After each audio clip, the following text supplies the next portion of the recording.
Հարուստ միայնակ գործարարը փորձում է կատարել հորն տված վերջին խոստումը, քայլելով հասարակ մարդկանց մեջ։ Բայց երեխաների հետ սոված մոր լուր ժեստը կոտրում է նրա անտարբերությունը։ Այս անսպասելի հանդիպումից հետո նրա կյանքը, նրանցը, այլս երբեք նույնը չի լինի։ Եթե այս պատմությունը ձեզ հետաքրքրեց, մի մոռացեք բաժանորդագրվել մեր ալիքին ասել, թե որ քաղաքից եք մեզ դիտում։ Շարունակում ենք։ Խոստանում եմ, սա կլինի ձեր կյանքի լավագույն պատմությունը, որը երբեք կլսեք։ Գլուխ 1 Այդ հինգշաբթի առավոտյան երանն արթնանում էր մոխրագույն երկնքի տակ։ Մաշտոցի պողոտայում երթևեկությունն արդեն լարված էր, իսկ մարդկանց սովորական եռուզեռը շտապում էր իրենց գործերին։ Կենտրոնի վեհաշուկ շենքերի մեջ առանձնանում էր մի եռահարկ առանձնատուն, իր դասական ճարտարապետությամբ խնամված այգիներով։ Այնտեղ էր ապրում 38-ամյա Արամ Ղազարյանը, մի մարդ, ով ժառանգել էր մայրաքաղաքի անշարժ գույքի խոշորագույն կայսրություններից մեկը։ Արամն այդ առավոտ արթնացավ դատարկության նույն զգացումով, որն ամիսներ շարունակ ուղեկցում էր իրեն։ Հսկայական մահճակալն էլ ավելի մեծ էր թվում, երբ մենակ էր վեր կենում, տան լռությունը մարմարե լայն միջանցքներում արձագանքում էր, անընդհատ հիշեցնելով իր մենության մասին։ Նա գնաց դեպի լոգասենյակ, նայեց հայելու մեջ տեսավ լավ հագնված, սափրված ու կատարյալ սանրվածքով մի տղամարդու, որի աչքերում, սակայն, այնպիսի խորը տխրություն կար, որը ոչ մի իտալական կոստյում չէր կարող թաքցնել։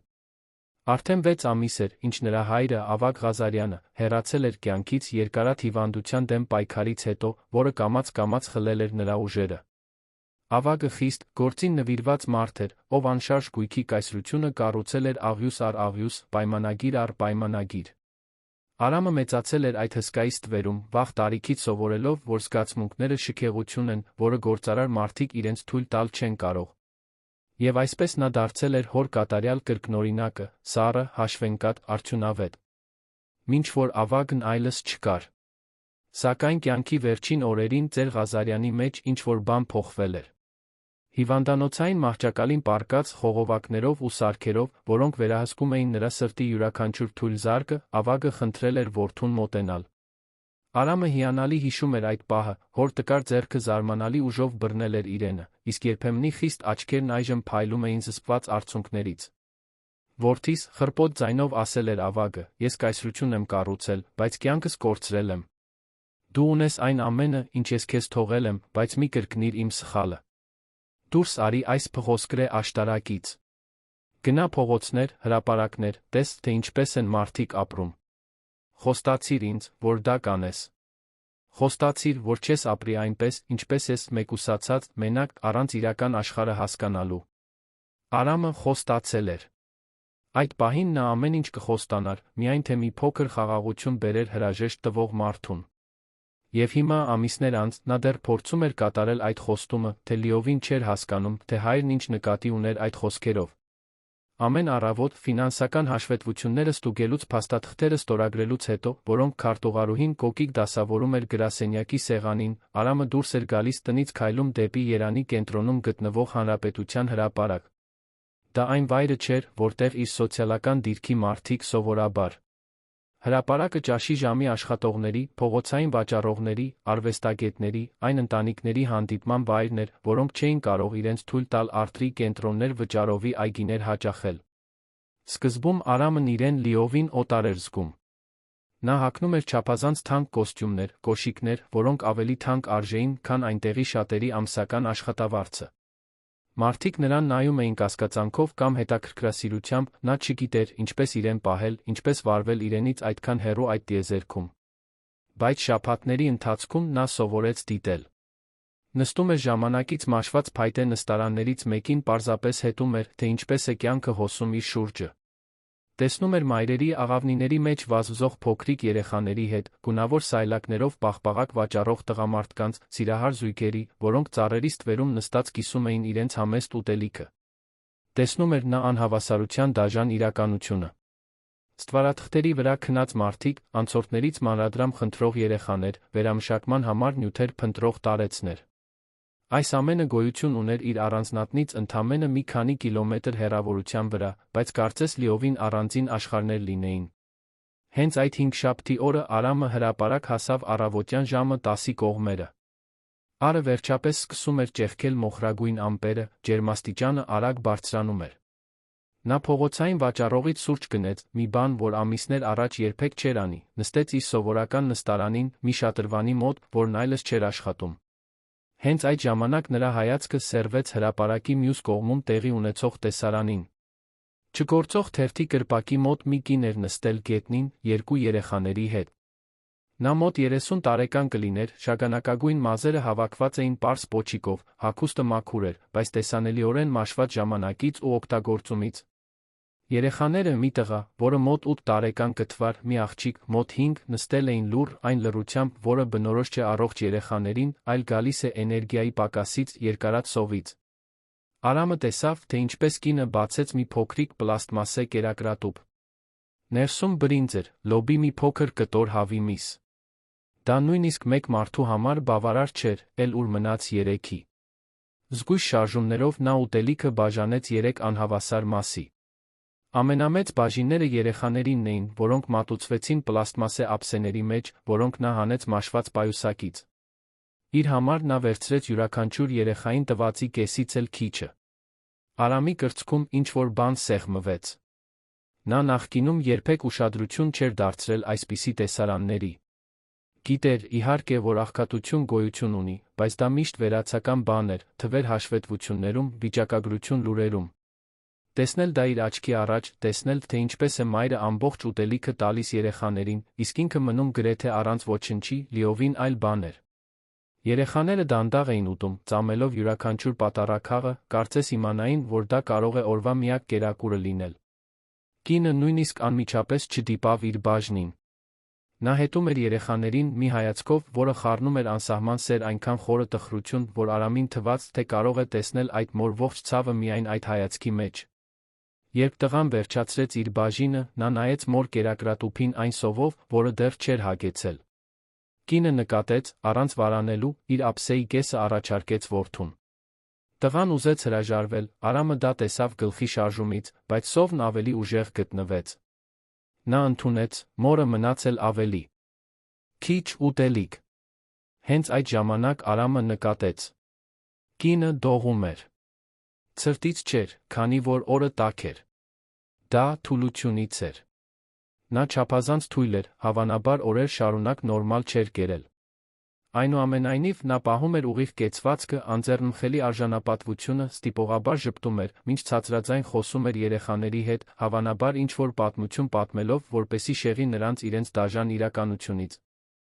Արամը վեր կացավ նստարանից, առաջնորդվելով մի մղումով, որի անունը չգիտեր։ Մի քանի քայլ արեց նրանց ուղղությամբ, բայց կանգ առավ։ Ինչ էր անելու։ Մոտենար ու փող առաջարկեր։ Դա կարող էր վիրավորել կնոջը, ստիպել նրան նվաստացած զգալ։ Նա չգիտեր, ինչպես վարվել, փորձ չուներ այսպիսի իրավիճակներում։ Իր շրջապատի մարդիկ պարզապես ուղղակիորեն չէին առնչվում այսպիսի բաների հետ։ Նա կանգնեց այնտեղ, անվտանգ հեռավորության վրա, դիտելով։ Աղջիկը վերջացրեց ուտելը, փաթաթվեց մոր գրկում։ Կինը քնքշորեն գրկեց նրան, համբուրելով երեխայի գլուխը, մինչ տղան ափսեները հետ էր դնում պայուսակի մեջ։ Այդ ընտանիքում ամեն ինչ, չնայած սարսափելի հանգամանքներին, ուներ խնամքի, սիրո, բոլոր հավանականությունների դեմ պահպանված արժանապատվության շունչ։ Արամը վերադարձավ իր նստարանին, բայց չէր կարողանում աչքերը կտրել այդ տեսարանից։ Նա այնտեղ մնաց 1 ժամ, տեսնելով, թե ինչպես են կինն ու երեխաները պարզապես գոյատում։ Ինչ-որ պահի տղան փորձեց ծիծաղեցնել քրոջը, զվարճալի դեմքեր ընդունելով։ Աղջիկը թույլ ծիծաղեց, այդ ձայնը, նույնիսկ հեռվից, Արամի ականջներին հասավ որպես թանկարժեք մի բան։ Ինչպես էին այդ երեխաները դեռ կարողանում ծիծաղել այդքան տառապանքի մեջ։ Արն այժմ ավելի ուժեղ էր, Արամը նկատեց, որ կինն էլ ավելի հյուծված տեսք ունի։ Նա մի պահ փակեց աչքերը, խորը շունչ քաշեց, ակնհայտորեն պայքարելով թուլությունից առաջացած գլխապտույտի դեմ։ Երեխաները նկատեցին, տղան բռնեց մոր ձեռքը, ասելով մի բան, որ Արամը չկարողացավ լսել իր գտնված հեռավորությունից։ Հենց այդ ժամանակ դա տեղի ունեցավ։ Աղջիկը, որը նստած էր մոր կողքին, հանկարծ գունատվեց։ Նրա փոքրիկ աչքերը տակնուվրա եղան, նա սկսեց ընկնել կողքի։ Մայրը գոռաց, փորձելով բռնել նրան, բայց ինքն էլ չափազանց թույլ էր։ Տղան խուճապի մատնվեց, կանչելով քրոջը, թափահարելով ուշաթափված փոքրիկ մարմինը։ Արամը չմտածեց։ Պարզապես վազեց։ Վայրկյանների ընթացքում նա նրանց կողքին էր, ծնկի իջած հրապարակի կոշտ գետնին։ Աղջիկն անգիտակից էր, թույլ էր շնչում։ Մայրը հուսահատված փորձում էր արթնացնել նրան, արցունքները հոսում էին դեմքով, մինչ նա կրկնում էր դստեր անունը։ Մարիամ, Մարիամ, արթնացիր, աղջիկս, խնդրում եմ։ Արամը ձեռքը դրեց աղջկա դաստակին։ Զարկերակը կար, բայց թույլ։ Նա ակնհայտորեն թերսնված էր, մարմինը չափազանց թեթեր 5 տարեկան երեխայի համար։ Նա նայեց մորը, խոսեց ամենահանգիստ ձայնով, որ կարող էր, թե սիրտը բուռն բաբախում էր։ Տիկին, մենք պետք է ձեր դստերը հիմա հիվանդանոց տանենք։ Ես մոտակայքում մեքենա ունեմ։ Կարող եմ ձեզ տանել։ Կինը նրան նայեց լայն բացված աչքերով, շփոթված, վախեցած, բայց նա հուսահատ։ Նա տարբերակներ չուներ։ Գլխով արեց, չկարողանալով խոսել։ Արամը զգուշորեն գրկեց աղջկան, զարմացած, թե որքան թեթեր նա, սկսեց արագ քայլել դեպի կայանատեղի, որտեղ թողել էր իր մեքենան։ Կինն ու տղան հետեցին նրան, վազելով, որպեսզի հասնեն նրա լայն քայլերին։ Ս Մերսեդեսը 2 թաղամաս այն կողմ էր։ Արամը բացեց հետի դուռը, նրբորեն դրեց աղջկան նստատեղին։ Մայրը նստեց դստեր կողքին, բռնելով նրա փոքրիկ ձեռքը ցածրաձայն լաց լինելով։ Տղան նույնպես նստեց, սեղմվելով մնացած տարածքում։ Արամը նստեց վարորդի տեղը, գործի գցեց մեքենան, սլացավ Երանի փողոցներով։ Նա գիտեր մի հիանալի մասնավոր հիվանդանոց, մոտ 15 րոպե հեռավորության վրա, Նաիրի բժշկական կենտրոնը։ Նա վարում էր հմտորեն, բայց առանց անխոհեմության, շրջանցելով խիտ երթեկությունը, մինչ հետի հայելուց աչքը չէր կտրում աղջկանից։ Նա դեռ անգիտակից էր, իսկ մայրը շարունակում էր լաց լինել, ցածրաձայն աղոթքներ շշնջալով։ Տղան, նստած մոր կողքին, նայում էր Արամին վախի, հույսի խառնուրդով։ Արամը փորձեց ժպտալ, նրան հանգստացնելու համար, բայց սեփական սիրտն այնքան սեղմված էր, որ ժպիտը համոզիչ չէր։ Անունդ ինչ է, հարցրեց Արամը, փորձելով ինչ-որ խոսակցություն պահպանել, իրավիճակը հանգստացնելու համար։ Դավիթ, դողացող ձայնով պատասխանեց տղան։ Իսկ քույրս Մարիամն է։ Մայրս, Անին։ Արամը գլխով արեց։ Ամեն ինչ լավ կլինի, Դավիթ։ Համարյա հասանք հիվանդանոց։ Նրանք ռեկորդային ժամանակում հասան Նաիրի։ Արամը մեքենան կանգնեցրեց շտապօգնության մուտքի մոտ, արագ դուրս եկավ, նորից գրկեց Մարիամին։ Բուժքույրերի բժիշկների մի խումբ արդեն դռան մոտ էր, տեղեկացված անվտանգության աշխատակիցների կողմից, որոնք տեսել էին մեքենայի արագ մոտենալը։ Ծանր թերսնուցում 5 տարեկան երեխա ուշաթափվել է մոտ 15 րոպե առաջ, ասաց Արամը մոտեցող բժշկին։ Թիմը գործեց տպավորիչ արդյունավետությամբ։ Նրանք Մարիամին դրեցին պատգարակի վրա, ստուգեցին կենսական նշանները, արագ տարան ներս։ Անին փորձեց հետել նրանց, բայց ոտքերը դավաճանեցին։ Արամը բռնեց նրան, նախքան կընկներ։ Դուք նույնպես օգնության կարիք ունեք, վճռականորեն ասաց նա։ Դավիթ, բռնիր ձեռքս։ Տղան հնազանդվեց, Արամը նրանց ուղեկցեց հիվանդանոցի ներս։ Ընդունարանում աշխատակցուհին սկսեց հարցեր տալ ապահովագրության, փաստաթղթերի, թույլտվությունների մասին։ Արամը պարզապես հանեց դրամապանակը, իր պլատինե կրեդիտ քարտը դրեց սեղանին։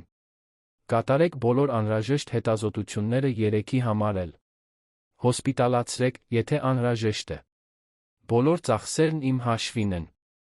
Ահա իմ անձը հաստատող փաստաթուղթը։ Աշխատակցուհին նայեց քարտին, Արամի անձնագրին, ճանաչեց Ղազարյան ազգանունը, անմիջապես փոխեց իր կեցվածքը։ Իհարկե, պարոն Ղազարյան։ Հիմա ամեն ինչ կկազմակերպեմ։ Անին տարան զննման սենյակ, ինչպես նա Դավիթին։ Արամը մնաց սպասասրահում, անհանգիստ քայլելով, ձեռքերը գրպաններում, փողկապը թուլացրած։ Նա լիովին չէր հասկանում, թե ինչու է դա անում։ Չէր ճանաչում այդ մարդկանց։ Կարող էր պարզապես շտապօգնություն կանչել հեռանալ։ Բայց հրապարակի այդ տեսարանում ինչ-որ բան այնպես էր հուզել նրան, որ չէր կարողանում բացատրել։ Գուցե դրանք հոր խոսքերն էին, որ արձագանքում էին մտքում։ Դուրս արի այս փղոսկրե աշտարակից։ Տես, թե ինչպես են մարդիկ ապրում։ Կամ գուցե դա ավելի խորը մի բան էր, մարդկային կապ, որը նա այնքան վաղուց էր կորցրել, որ նույնիսկ չէր հիշում, թե վերջին անգամ երբ է անկեղծ բան զգացել մեկի հանդեպ, ով արյունակցական կամ գործնական կապ չուներ։ 2 ժամ անցավ։ Արամը 3 սուրճ խմեց հիվանդանոցի ավտոմատից, բոլորն էլ սարսափելի էին, բայց նրան պետք էր ինչ-որ բանով զբաղեցնել ձեռքերը։ Վերջապես, մի բժշկուհի մոտեցավ նրան։ Նա միջին տարիքի կին էր, անթերի սպիտակ խալաթով լուրջ արտահայտությամբ։ Պարոն Ղազարյան, ես բժշկուհի Հակոբյանն եմ, պատասխանատու եմ ընտանիքի բուժման համար։ Կարող եմ խոսել ձեզ հետ։ Արամն անմիջապես ոտքի կանգնեց։ Այո, ինչպես են նրանք։ Բժշկուհին հոգոց հանեց։ Աղջիկը, Մարիամը, կայուն վիճակում է։ Իսկապես ծանր թերսնուցում էր, զուգորդված ջրազրկմամբ։ Կաթիլային ենք միացրել, գլյուկոզա սննդանյութեր ենք տալիս ներերակային։ Նա պետք է առնվազն 3 օր հիվանդանոցում մնա, ուժերը վերականգնելու համար։ Մայրը Անին նույնպես թերսնված է, թե ոչ այնքան ծանր, որքան դուստրը։ Տղան Դավիթը ավելի լավ վիճակում է, բայց նրա մոտ նույնպես երկարատ ոչ պատշաճ սնուցման նշաններ կան։ Արամը կրծքում ծանրություն զգաց։ Ինչ է կանխատեսումը։ Պատշաճ բուժման դեպքում բոլորը լիովին կապաքինվեն։ Բայց, պարոն Ղազարյան, պետք է ձեզ մի բան ասեմ։ Մենք խոսեցինք տիկին Անիի հետ։ Նա ինձ պատմեց իր իրավիճակը։ Դա նուրբ իրավիճակ է։ Արամը ժեստով ցույց տվեց, որ շարունակի։ Նա կորցրել է աշխատանքը 6 ամիս առաջ, երբ ստիպված է եղել հաճախակի բացակայել Մարիամին խնամելու համար, ով ծանր շնչառական վարակ ուներ։ Առանց աշխատավարձի նա չի կարողացել վճարել իրենց փոքրիկ բնակարանի վարձը։ Տանտերը նրանց վտարել է մոտ 2 ամիս առաջ։ Երեխաների հայրը լքել է նրանց ավելի քան 1 տարի առաջ, ալիմենտ չի վճարում, նա չգիտի, թե որտեղ է նա։ Այդ ժամանակվանից նա երեխաները ապրում են փողոցում, ավելի ճիշտ հրապարակներում, փորձելով գոյատել այն քիչ միջոցներով, որ կարողանում են հայթայթել։ Նա հնարավորության դեպքում պատահական աշխատանքներ էր կատարում, բայց 2 փոքր երեխաների հետ շատ դժվար է աշխատանք գտնել։ Վերջին անգամ նորմալ կերակուր նրանք ունեցել են 3 օր առաջ, երբ մի եկեղեցի հրապարակում կերակրատուփեր էր բաժանում։ Արամը լուռ մնաց, մարսելով այդ տեղեկությունը։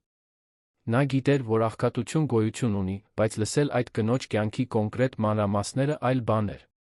Բժշկուհու յուրաքանչյուր խոսք կարծես հարված լիներ ստամոքսին։ Նա չի կարող այս պայմաններում վերադառնալ փողոց, վերջապես ասաց Արամը։ Ոչ նա, ոչ էլ երեխաները։ Նրանց անվտանգ վայր է պետք, պատշաճ սնունդ, ժամանակ վերականգնվելու համար։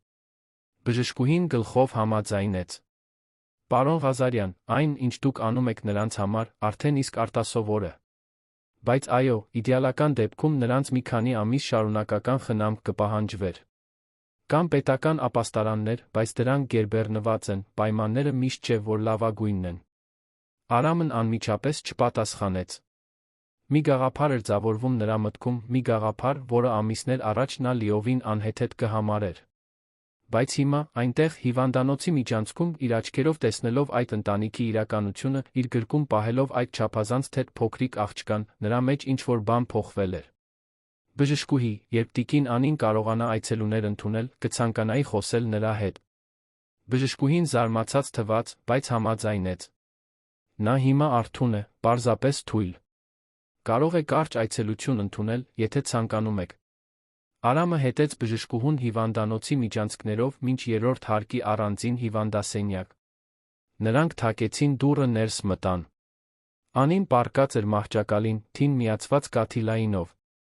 Դեմքն այժմ ավելի կարմրած էր, բայց աչքերը դեռ ցույց էին տալիս փողոցներում ապրած ամիսների հոգնածությունը։ Դավիթը նստած էր մոր կողքի աթոռին, իսկ լոգարանի կիսաբաց դռնից Արամը կարող էր տեսնել մի բուժքրոջ, որը խնամում էր Մարիամին մյուս մահճակալին։ Անին նայեց Արամին, նրա աչքերն անմիջապես լցվեցին արցունքներով։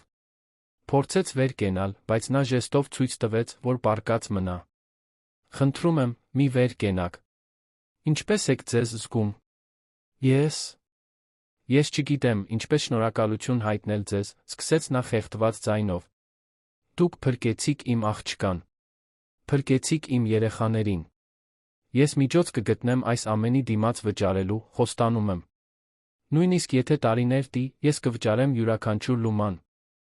Արամը մի աթոռ քաշեց նստեց մահճակալի կողքին, պահպանելով հարգալից հեռավորություն։ Տիկին Անի, պետք չէ ինչ շնորհակալություն հայտնել, առավելս վճարելու մասին մտածել հիմա։ Կարևորն այն է, որ դուք լավ լինեք։ Բայց ես չեմ կարող պարզապես ընդունել այս ամենը, բողոքեց նա։ Դուք նույնիսկ ինձ չեք ճանաչում։ Ինչու եք սա անում։ Արամը մի պահ լուռ մնաց, մտածելով պատասխանի մասին։ Իսկապես, ինչու էր նա դա անում։ Ես խոստում եմ տվել հորս, նախքան նրա մահանալը, վերջապես ասաց նա, զգուշորեն ընտրելով բառերը։ Նա ինձ խնդրեց դուրս գալ իմ պղպջակից, տեսնել իրական աշխարհը, կապ հաստատել մարդկանց հետ։ Այսօր հրապարակում ես ձեզ տեսա։ Տեսա, թե ինչպես էիք այդքան սիրով խնամում ձեր երեխաներին, այդքան քիչ բան ունենալով։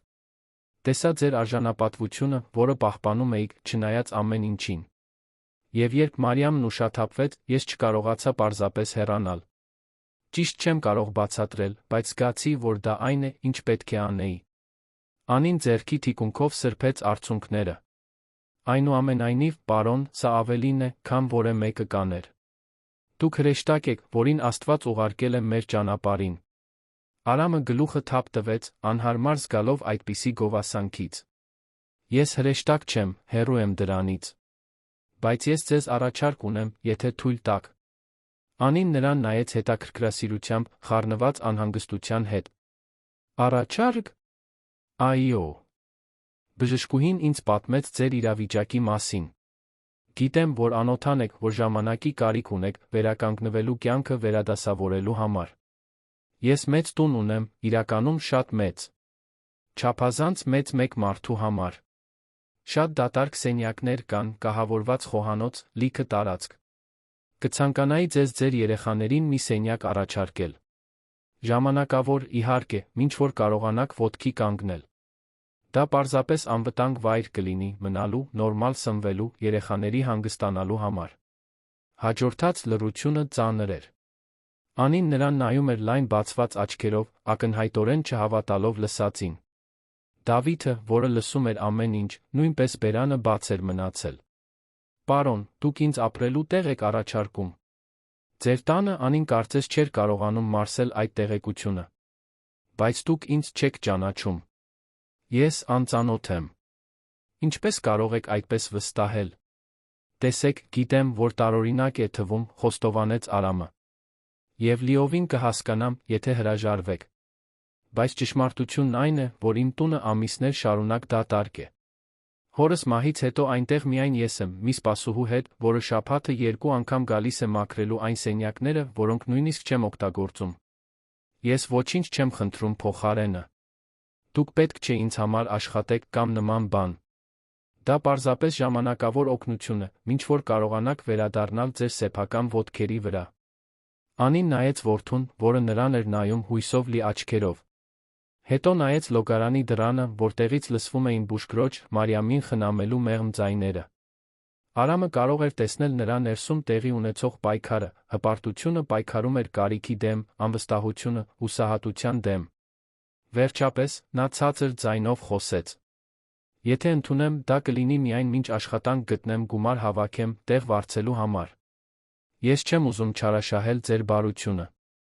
Եվ կօգնեմ տանը, ինչով կարողանամ, կեփեմ, կմաքրեմ, ամեն ինչ։ Արամը գլխով արեց։ Պայմանավորվեցինք։ Բայց նախ դուք պետք է լիովին ապաքինվեք։ Բժշկուհին ասաց, որ Մարիամը պետք է 3 օր հիվանդանոցում մնա։ Երբ դուրս գրվեք, կարող ենք գնալ տուն տեսնել, թե ինչպես են գործերը դասավորվում։ Եթե ձեզ հարմարավետ չզգաք, խնդիր չկա, կարող ենք այլընտրանքներ փնտրել։ Անին համաձայնեց, արցունքները նորից սկսեցին հոսել։ Շատ շնորհակալ եմ, պարոն։ Իսկապես շատ շնորհակալ եմ։ Դուք նույնիսկ չեք պատկերացնում, թե սա որքան բան է նշանակում մեզ համար։ Արամը վեր կացավ, հանկարծ անհարմար զգալով այդքան հուզմունքից։ Ես իմ հեռախոսահամարը կթողնեմ բուժքրոջ մոտ։ Ինչի կարիք էլ ունենաք, կարող եք զանգահարել։ Վաղը կվերադառնամ, տեսնելու, թե ինչպես եք։ Նա դուրս եկավ սենյակից, զգալով զգացմունքների տարօրինակ խառնուրդ։ Նա հենց նոր անծանոթների մի ընտանիքի էր հրավիրել ապրելու իր տանը։ Սա խենթություն էր։ Իր փաստաբանները սարսափած կլինեին։ Իր գործընկեր գործարարները կասեին, որ նա միամիտ է։ Բայց մինույն ժամանակ ամիսների ընթացքում առաջին անգամ Արամը զգում էր, որ ինչ-որ նշանակալի բան է արել, մի բան, որը դուրս էր պայմանագրեր ստորագրելուց բանկային հաշվին զրոներ ավելացնելուց։ Տունդարձի ճանապարհին, վարելով Երանի փողոցներով, մինչ արը սկսում էր մայր մտնել, Արամը մտածեց հոր մասին. Արդյոք սա է իր ուզում ասել, հայր։ Արդյոք սա է իր փորձում ինձ սովորեցնել։ Պատասխան չկար, միայն երթեկության ձայնը քաղաքի լույսերը, որոնք մեկ առ մեկ սկսում էին վառվել աճող մթության մեջ։ Արամը մեքենան կայանեց իր առանձնատան ավտոտնակում, մտավ լուռ տուն։ Բարձրացավ երկրորդ հարկ, բացեց հյուրասենյակներից մեկի դուռը, որը տարիներ շարունակ չէր օգտագործվել։ Դա ընդարձակ սենյակ էր, երկտեղանոց մահճակալով, հակառակ պատին դրված մեկտեղանոց մահճակալով, ազնվափայտ փայտից հին պահարանով, մեծ պատուհանով, որը նայում էր այգուն։ Նա կանգնեց այնտեղ, դատարկ սենյակի մեջտեղում, պատկերացնելով, թե ինչպիսին կլիներ այդ տունը նորից կյանքով լցված։ Երեխաների ձայներ, շտապողական քայլեր միջանցքներում, խոհանոցում պատրաստվող ուտելիքի հոտ։ Երբ էր վերջին անգամ այս տունը կյանք ունեցել։ Երբ էր վերջին անգամ ինքը իրեն կենդանի զգացել։ Արամը չգիտեր, արդյոք ճիշտ բան էր անում, բայց գիտեր, որ այլս հետդարձի ճանապարհ չուներ։ Այդ օրը հրապարակում նրա մեջ ինչ-որ բան փոխվել էր։ Մի դուռ, որը տարիներ շարունակ փակ էր, բացվել էր, թեկուզ միայն մի ճեղքով։ Եվ հոր մահից հետո առաջին անգամ Արամ Ղազարյանը դատարկությունից բացի այլ բան զգաց։ Նա նպատակ զգաց։ Գլուխ երկու հաջորդ 3 օրերն անցան մի առօրյայով, որը Արամը երբեք չէր փորձել։ Ամեն առավոտ, ընկերության ամենահրատապ հաշվետվությունները արագ ստուգելուց հետո, նա մեքենայով գնում էր Նաիրի բժշկական կենտրոն, այցելելու անին երեխաներին։ Բերում էր թարմ մրգեր, բնական հյութեր, մի քանի ամսագրեր, մանկական գրքեր, որոնք գնել էր ճանապարհին գտնվող գրախանութից։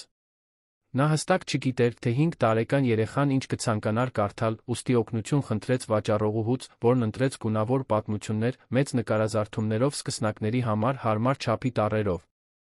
Մարիամն արթնացել էր ուշաթափվելու հաջորդ օրը, դեռս տկար, բայց գիտակից։ Երբ Արամը երկրորդ այցելության ժամանակ մտավ սենյակ, նա պառկած էր մահճակալին, գլուխը դրած սպիտակ բարձերի վրա, ձեռքին բռնած մի փափուկ արջուկ, որը բարի բուժքույրերից մեկը բերել էր։ Նրա շագանակագույն աչուկները հետաքրքրասիրությամբ հետեցին նրան, երբ նա մոտեցավ։ Ողջույն, Մարիամ, մեղմորեն ասաց Արամը, նստելով մահճակալի կողքի աթոռին։ Այսօր ինչպես ես քեզ զգում։ Աղջիկը նայեց մորը, կարծես խոսելու թույլտվություն խնդրելով։ Անին, նստած մահճակալի մյուս կողմում, գլխով արեց, քաջալերելով դստերը։ Ավելի լավ, բարակ ու ամաչկոտ ձայնով պատասխանեց Մարիամը։ Այստեղի մորաքույրները շատ լավն են։ Ինձ արջուկ են տվել։ Արամը ժպտաց։ Նա իսկապես շատ գեղեցիկ է։ Անունն ինչ է։ Դեռ չգիտեմ։ Մտածում եմ։ Իսկ ինչ կասես սուրճիկի մասին, առանց շատ մտածելու առաջարկեց Արամը։ Որովհետև նա սուրճի պես շագանակագույն է։ Մարիամը մեղմ ծիծաղեց, առաջին անկեղծ ուրախության ձայնը, որ Արամը լսում էր նրանից։ Սուրճիկ։ Ինչ զվարճալի անուն է արջուկի համար։ Հա, բայց սազում է, չէ՞։ Մարիամը նայեց արջուկին, լրջորեն քննարկելով։ Լավ։ Ուրեմն կլինի սուրճիկ։ Դավիթը նստած էր սենյակի անկյունի բազկաթոռին, թերթելով մեքենաների մասին ամսագիրը, որը Արամը բերել էր նախորդ օրը։ Տղան ավելի զուսպ էր թվում, քան քույրը, գործարարին դիտելով երախտագիտության անվստահության խառնուրդով։ Արամը հասկանում էր։ Այդ տղան հավանաբար վաղ տարիքից սովորել էր պաշտպանել մորն ու քրոջը, կասկածել անծանոթներին, հատկապես անծանոթ տղամարդկանց, որոնք հայտնվում էին ոչ մի տեղից օգնություն առաջարկելով։ Ես ձեզ համար մի քանի գիրք եմ բերել, ասաց Արամը, փաթեթները հանելով պայուսակից։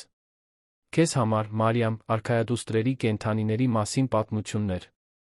Իսկ քեզ համար, Դավիթ, ես գտա մի գիրք գյուտերի իրերի աշխատանքի մասին։ Մտածեցի, կարող է դուրդ գալ։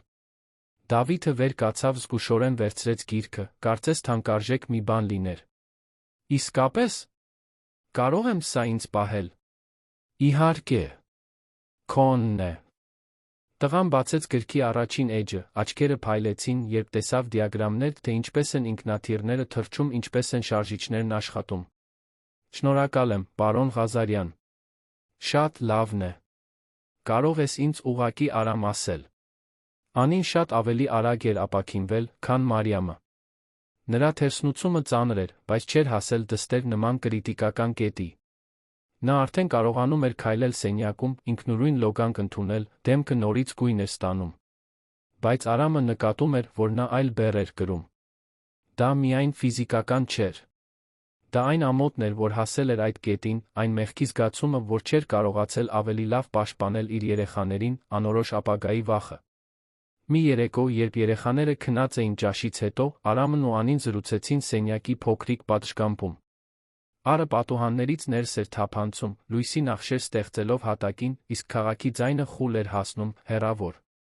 «Պարոն Արամ», վարանելով սկսեց Անին, «ես պետք է իմանամ։ Ինչու եք այս ամենն անում։ Իսկապես։ Չեմ հասկանում։ Ձեր նման մարդիկ սովորաբար փողոցում իմ նման մարդկանց նույնիսկ չեն նայում։ Եվ հանկարծ դուք հայտնվում եք, վճարում հիվանդանոցի համար, առաջարկում ձեր տունը։ Պետք է որ մի պատճառ լինի»։ Արամը մի պահ լուռ մնաց, պատուհանից նայելով ներքում գտնվող քաղաքին։ Ինչպես բացատրել մի բան, որն ինքն էլ լիովին չէր հասկանում։ «Հայրս 6 ամիս առաջ մահացավ», դանդաղ սկսեց նա։ «Նա զրոյից կայսրություն է կառուցել, ամբողջ կյանքն աշխատել է, ամեն ինչ զոհաբերել է բիզնեսի համար։ Ներառյալ սեփական կյանքը, սեփական երջանկությունը։ Երբ հիվանդանոցում էր վերջին օրերին, նա ինձ խոստում տվեց, որ ես չեմ ապրի այնպես, ինչպես ինքն է ապրել։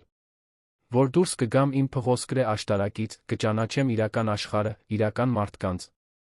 Ես խոստացա, բայց գաղափար չունեի, թե ինչպես դա կատարել։ Այդպես սկսեցի ամեն առավոտ քայլել հանրապետության հրապարակով։ Պարզապես դիտելով, փորձելով հասկանալ։ Նա դադար տվեց, փնտրելով ճիշտ բառերը։ Եվ հետո տեսա ձեզ։ Տեսա, թե ինչպես էիք այդքան սիրով խնամում ձեր երեխաներին, այդքան քիչ բան ունենալով։ Տեսա, թե ինչպես էիք բաժանում այդ ուտելիքը, ձեզ համար գրեթե ոչինչ չթողնելով, որպեսզի նրանք կարողանան ուտել։ Եվ երբ Մարիամն ուշաթափվեց, իմ մեջ ինչ-որ բան պարզապես արձագանքեց։ Չմտածեցի, պարզապես գործեցի։ Եվ հիմա, ձեզ հետ խոսելով, լսելով ձեր պատմությունը, հասկանում եմ, որ գուցե սա այն պատասխանն է, որ հայրս ուզում էր, որ ես գտնեմ։ Որ գոյություն ունի մի աշխարհ, պայմանագրերից սեփականությունից անդին։ Իրական մարդկանց աշխարհ, իրական պատմություններով, իրական պայքարներ մղող։ Անին սրբեց դեմքով հոսող արցունքը։ Ձեր հայրը պետք է որ շատ իմաստուն մարդ է եղել։ Եվ դուք կատարում եք նրան տված խոստումը մի ձով, որով, վստահ եմ, նա կհպարտանար։ Հուսով եմ, մեղմորեն ասաց Արամը։ Կարող եմ մի բան հարցնել, մի պահ հետո ասաց Անին։ Դուք երբեք չեք ամուսնացել։ Երբեք երեխաներ չեք ունեցել։ Ոչ։ Միշտ շատ կենտրոնացած եմ եղել գործերի վրա։ Հարաբերությունները երբեք երկար չեն տել։ Կանայք, որոնց ճանաչել եմ իմ շրջապատից, միշտ ավելի շատ հետաքրքրված էին Ղազարյան ազգանունով, քան ինձնով։ Ես էլ շատ չէի օգնում։ Սառն էի, հեռու, հորս նման։ Արդյունքում մենակ մնացի։ Մենությունը դժվար է, համաձայնեց Անին։ Բայց դուք դեռ երիտասարդ եք։ Ժամանակ ունեք մեկին գտնելու։ Արամը չպատասխանեց։ Թեման նրան անհարմար էր զգալ տալիս, ուստի փոխեց այն։ Իսկ դուք։ Բժշկուհին ինձ ասաց, որ երեխաների հայրը լքել է նրանց։ Եթե դեմ չեք, որ պատմեք։ Անին խորը հոգոց հանեց, կարծես ուժ հավաքելով այդ մասին խոսելու համար։ Արթուրը տարբեր էր, երբ ծանոթացանք։ Կամ գոնե ես այդպես էի կարծում։ 3 տարի հանդիպում էինք, նախքան ամուսնանալը։ Նա վաճառող էր աշխատում շինանյութի խանութում, բավականին լավ էր վաստակում։ Ես քարտուղարուհի էի աշխատում մի փոքր գրասենյակում։ Երբ Դավիթը ծնվեց, ամեն ինչ դեռ լավ էր։ Ապրում էինք Աբովյանում, համեստ, բայց հարմարավետ բնակարանում։ Բայց երբ հղիացա Մարիամով, ամեն ինչ փոխվեց։ Նա դադար տվեց, հայացքը հեռու, կորած ցավոտ հիշողությունների մեջ։ Արթուրը սկսեց խմել։ Կորցնում էր աշխատանքներ, գտնում ուրիշներ, նորից կորցնում։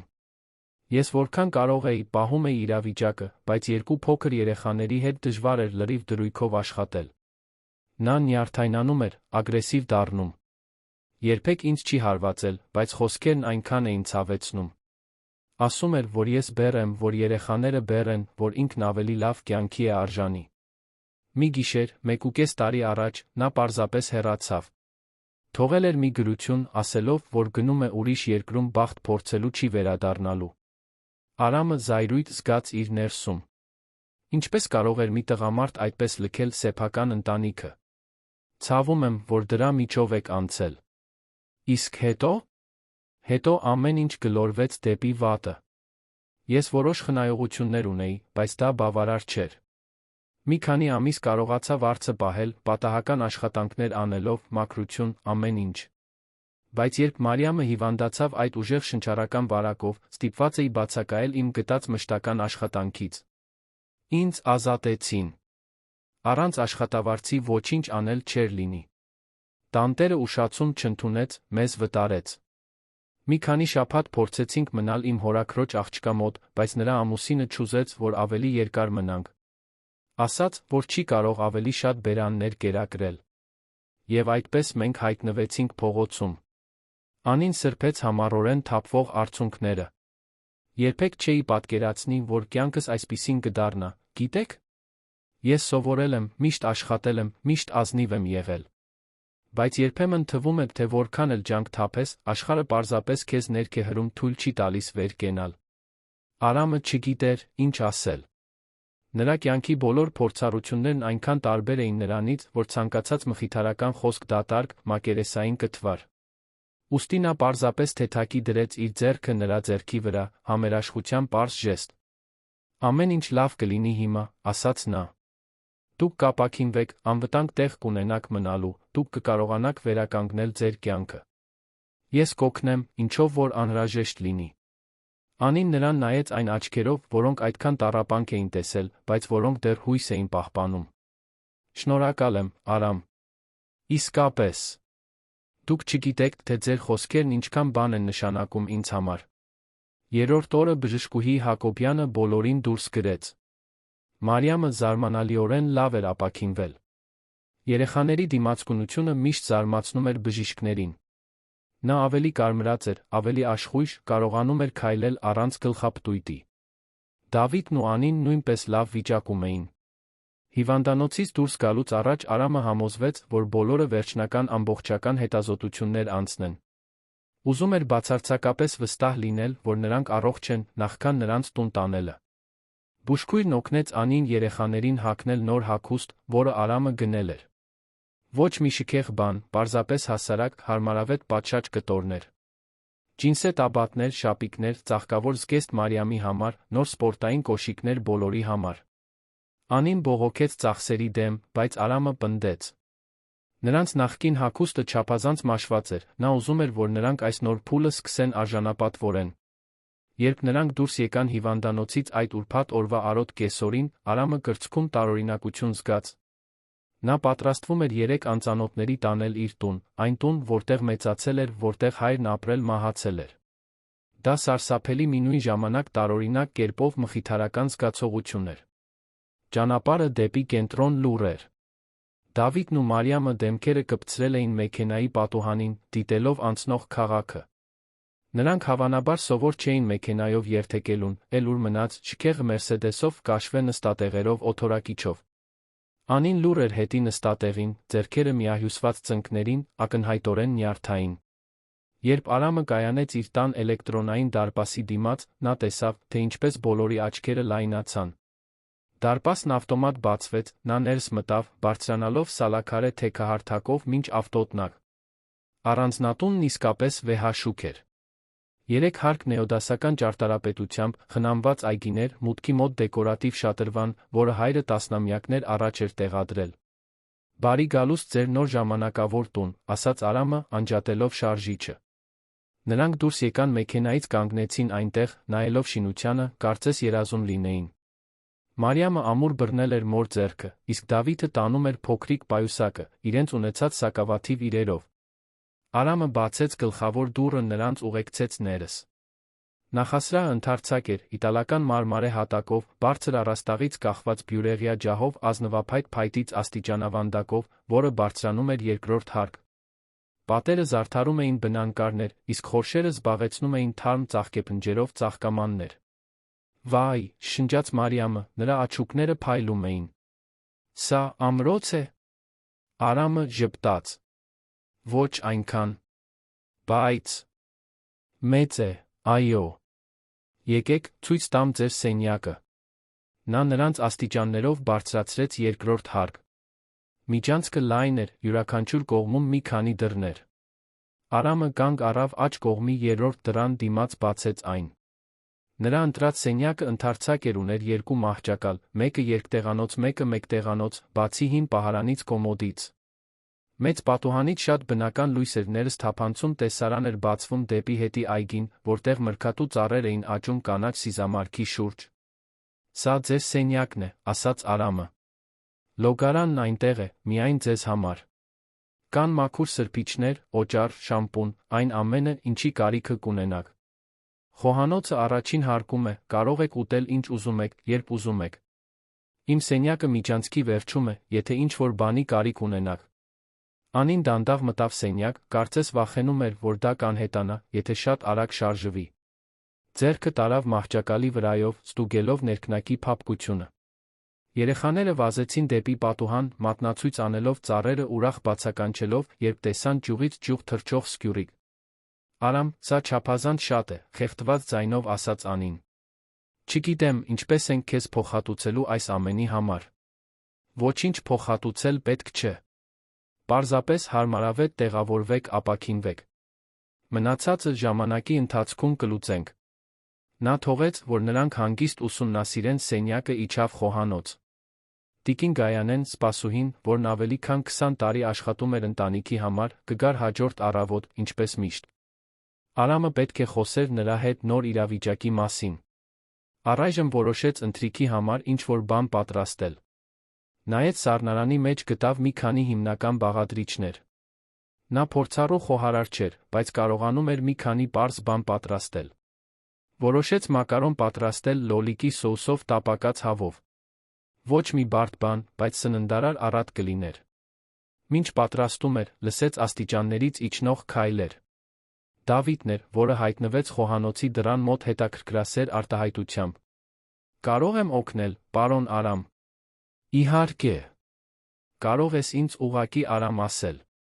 Ինչ կասես այս բանջարեղենը կտրատելու մասին, աղցանի համար։ Երկուսով աշխատեցին խոհանոցում կողք կողքի։ Դավիթը զգույշ էր կոկիկ, լոլիկներն ու վարունգները կտրատելով հավասար կտորների։ Արամը նկատեց, որ տղան հավանաբար սովոր էր օգնել մորը, որը պետք է որ երեխաներին սովորեցրած լիներ մասնակցող պատասխանատու լինել վաղ տարիքից։ Սիրում ես սովորել, Դավիթ, հարցրեց Արամը, խառնելով սոուսը կաթսայում։ Սիրում եմ։ Ավելի ճիշտ, սիրում էի։ Դադարեցի դպրոց գնալ, երբ մենք տունը կորցրինք։ Մայրս խոստացավ, որ կվերադառնամ, հենց որ գործերը լավանան։ Նա միշտ ասում էր, որ սովորելը կարևոր է։ Եվ իսկապես կարևոր է։ Որ դասարանում էիր։ Երրորդ։ Ես լավ էի մաթեմատիկայից։ Ուսուցչուհին միշտ ասում էր, որ ես թվերի հետ լավ եմ։ Արամը ժպտաց։ Մաթեմատիկան հիանալի է։ Շատ օգտակար է կյանքում։ Կցանկանայիր վերադառնալ սովորելու։ Դավիթի աչքերը փայլեցին։ Իսկապես։ Ես կարող եմ։ Իհարկե։ Մենք մոտակայքում լավ դպրոց կգտնենք, քեզ կգրանցենք։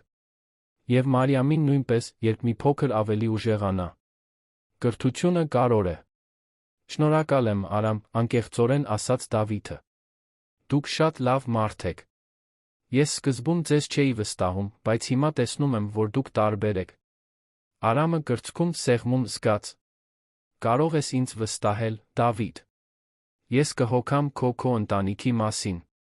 Ընթրիքը մատուցվեց խոհանոցի սեղանին, ոչ թե պաշտոնական ճաշասենյակում, որը Արամը հազվադեպ էր օգտագործում։ Անին պնդեց, որ օգնի սեղանը գցելուն, իսկ Մարիամը չափազանց աշխույժ էր, հանգիստ մնալու համար, վազվզում էր խոհանոցում հարցեր տալիս ամեն ինչի մասին, ինչ տեսնում էր։ Երբ վերջապես նստեցին ուտելու, մի պահ լռություն տիրեց։ Անին երեխաները նայում էին իրենց արջի ուտելիքին երախտագիտության անհավատության խառնուրդով։ Դա պարզ կերակուր էր, բայց նրանց համար, ովքեր ամիսներ շարունակ պատահական էին սնվել, դա խնջույք էր թվում։ «Կարո՞ղ ենք ուտել», ցածրաձայն հարցրեց Դավիթը։ «Իհարկե», ասաց Արամը։ «Ամեն ինչ մերն է»։ Անին պնդեց, որ բոլորը աղոթեն ուտելուց առաջ, շնորհակալություն հայտնելով ուտելիքի Արամի բարության համար։ Նա առանձնապես կրոնասեր չէր, բայց հարգեց պահը, նրանց հետ միասին գլուխը խոնարհելով։ Երբ սկսեցին ուտել, Արամը դիտում էր, թե ինչպես են երեխաները դանդաղ ծամում, վայելելով յուրաքանչյուր պատառաքաղը։ Դա տարբերվում էր նրանից, թե ինչպես էին առատությանը սովոր մարդիկ ուտում, միշտ շտապելով, ուտելիքը որպես տրված բան ընդունելով։ Ընթրիքից հետո Անին պնդեց, որ լվանա սպասքը։ Արամը փորձեց խանգարել, ասելով, որ նա պետք է հանգստանա, բայց նա վճռական էր։ «Ես պետք է ինձ օգտակար զգամ, Արամ։ Խնդրում եմ, թող ես անեմ»։ Նա հասկացավ։ Դա երախտագիտության կամ վճարման մասին չէր։ Դա արժանապատվության մասին էր, լիովին կախյալ չզգալու իրավիճակում, որտեղ նա շատ քիչ վերահսկողություն ուներ որևէ բանի նկատմամբ, որոշակի վերահսկողության զգացում պահպանելու մասին էր։ Մինչ Անին լվանում էր սպասքը, իսկ Արամը չորացնում, Դավիթը Մարիամին տարավ սենյակ։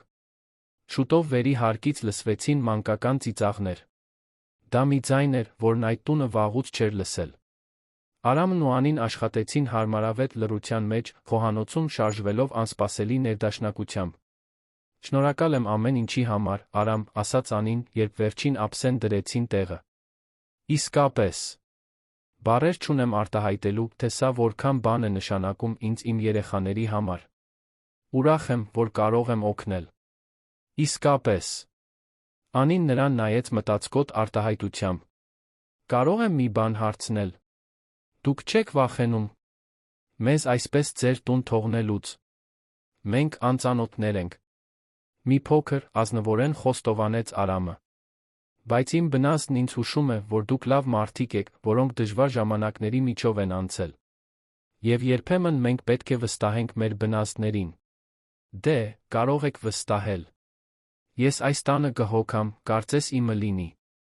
Եվ հենց որ կարողանամ ոտքի կանգնել, կհեռանամ թույլ կտամ, որ վերադառնաք ձեր սովորական կյանքին»։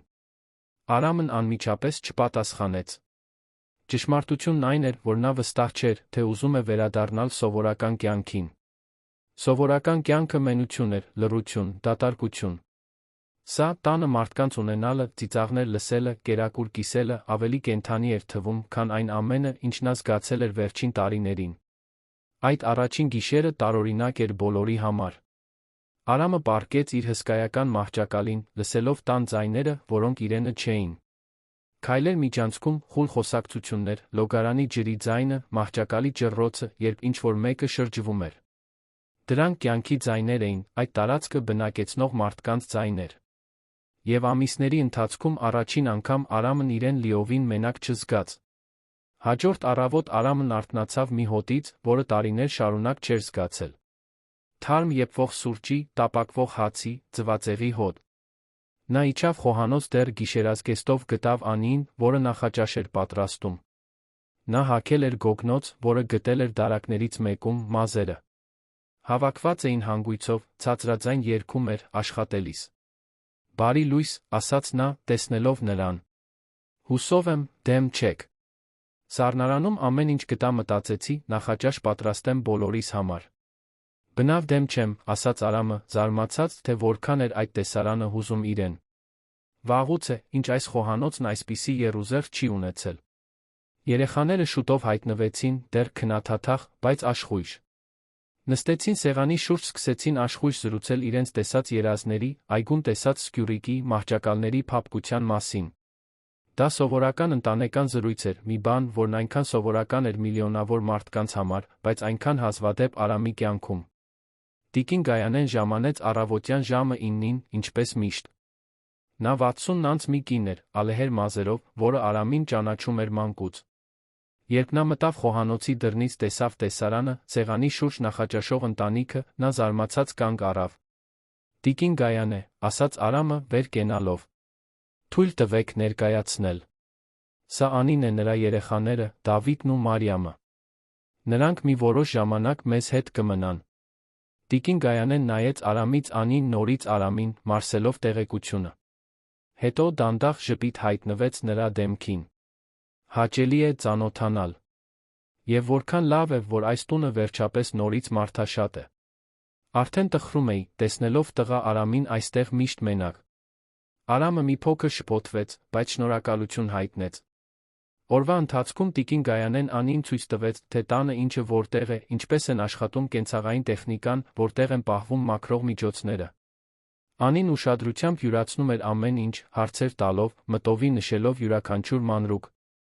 Կեսօրին Արամը պետք է գնար գրասենյակ մի քանի կարևոր հանդիպումների, որոնք չէր կարող հետաձգել։ Դուրս գալուց առաջ կանչեց Դավիթին։ Դավիթ, ես պետք է մի քանի ժամով դուրս գամ։ Կարող ես հոգ տանել քրոջդ օգնել մորդ, ինչով որ նա կարիք ունենա։ Տղան լրջորեն գլխով արեց։ Անհոգ եղեք, Արամ։ Ես կհոգամ։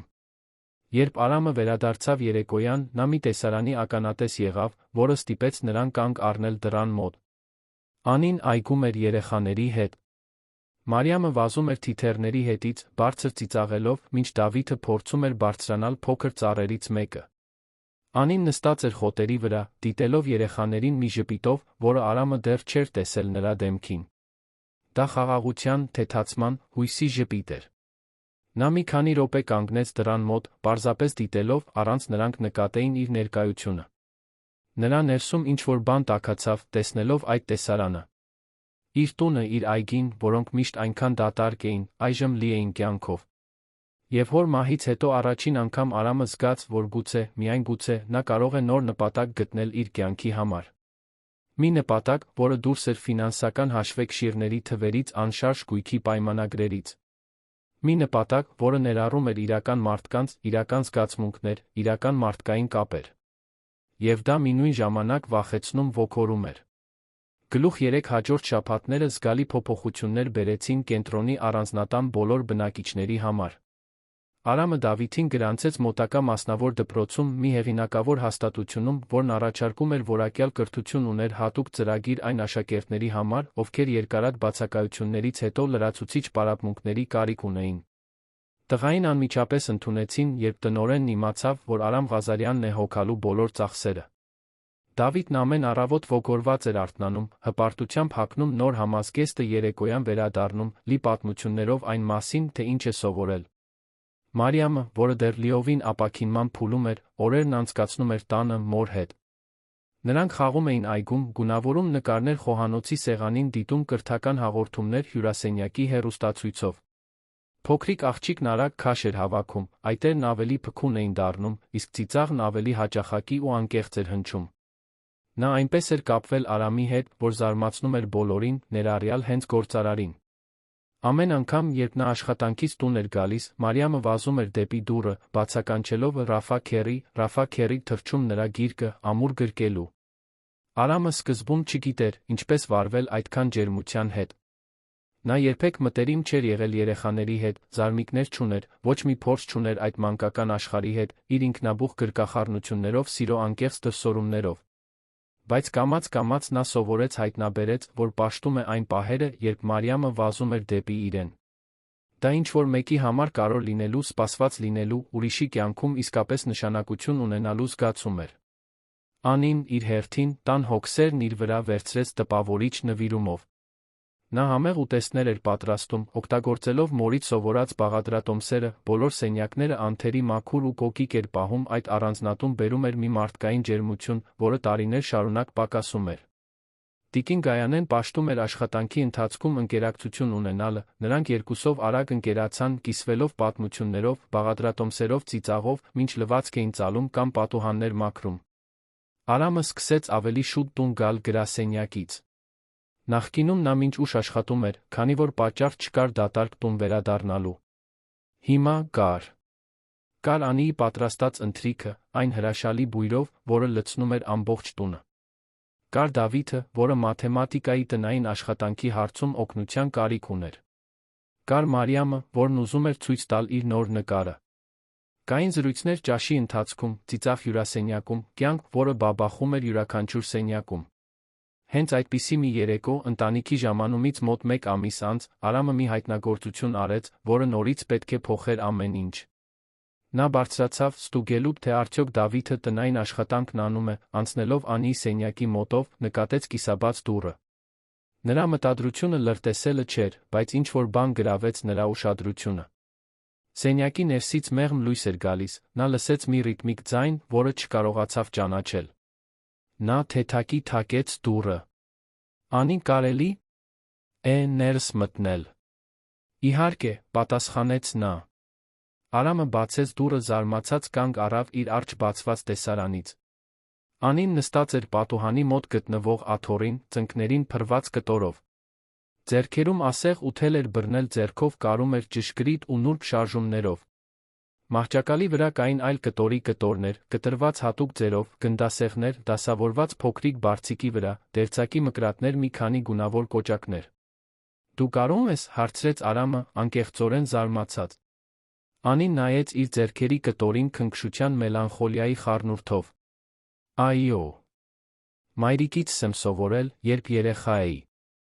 Նա պրոֆեսիոնալ դերձակ էր, հատուկ պատվերով զգեստներ էր կարում։ Ես մեծացել եմ տեսնելով նրա աշխատանքը, սովորել եմ բոլոր հնարքները, բոլոր կարերը, բոլոր գաղտնիքները։ Երբ նա մահացավ 10 տարի առաջ, ես շարունակեցի կարել, որպես նրան մոտ զգալու միջոց։ Արամը մոտեցավ, ավելի ուշադիր նայելով աշխատանքին։ Նույնիսկ իր ոչ պրոֆեսիոնալ աչքով նա կարող էր նկատել դրա որակը։ Կարերը հավասար էին, նուրբ, գրեթե անտեսանելի։ Ավարտը անթերի էր։ Իսկ հիմա ինչ ես անում։ Զգեստ Մարիամի համար։ Այս կտորները գտա մոտակա օգտագործված իրերի խանութում, երբ տիկին Գայանեի հետ շուկա էի գնացել։ Քո տված գումարից մի փոքր ծախսեցի, հուսով եմ դեմ չես։ Ուզում էի նրա համար ինչ-որ յուրահատուկ բան անել։ Մի գեղեցիկ բան, որը միայն իրենը կլիներ։ Արամը նայեց կտորի կտորներին, հասկացավ, որ արդեն հնարավոր է պատկերացնել զգեստի ձը։ Դա կլիներ պարզ, բայց էլեգանտ զգեստ, թերի վրա նուրբ մանրամասներով, գոտկատեղին գոտիով։ Անի, սա անհավանական է։ Դու շատ տաղանդավոր ես։ Նա ամաչկոտ ժպտաց։ Պարզապես կար է։ Առանձնահատուկ բան չկա։ Ոչ, լուրջ եմ ասում։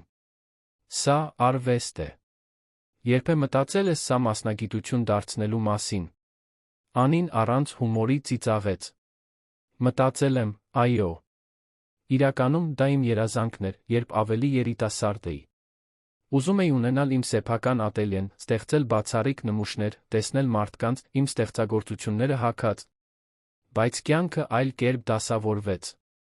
Վաղ ամուսնացա, երեխաներ ունեցա, երաշխավորված աշխատավարձով մշտական աշխատանքի կարիք ունեի։ Կարը մնաց որպես հոբբի, մի բան, որ անում էի ազատ ժամանակ։ Իսկ եթե կարողանայիր վերսկսել այդ երազանքը, հարցրեց Արամը, մի գաղափար սկսելով ձևավորվել նրա մտքում։ Անին նրան նայեց թերահավատությամբ։ Արամ, պրոֆեսիոնալ դերձակներին ենթակառուցվածք է պետք։ Արդյունաբերական մեքենաներ, հարմար տարածք, որակյալ նյութեր, վճարելու պատրաստ հաճախորդներ։ Այս ամենը շատ գումար արժե։ Գումար, որը ես չունեմ։ Իսկ եթե ես ներդրում անեմ քո մեջ։ Հաջորդած լռությունը ծանր էր։ Անին նրան նայում էր, կարծես նա լիովին անհեթեթ բան ասած լիներ։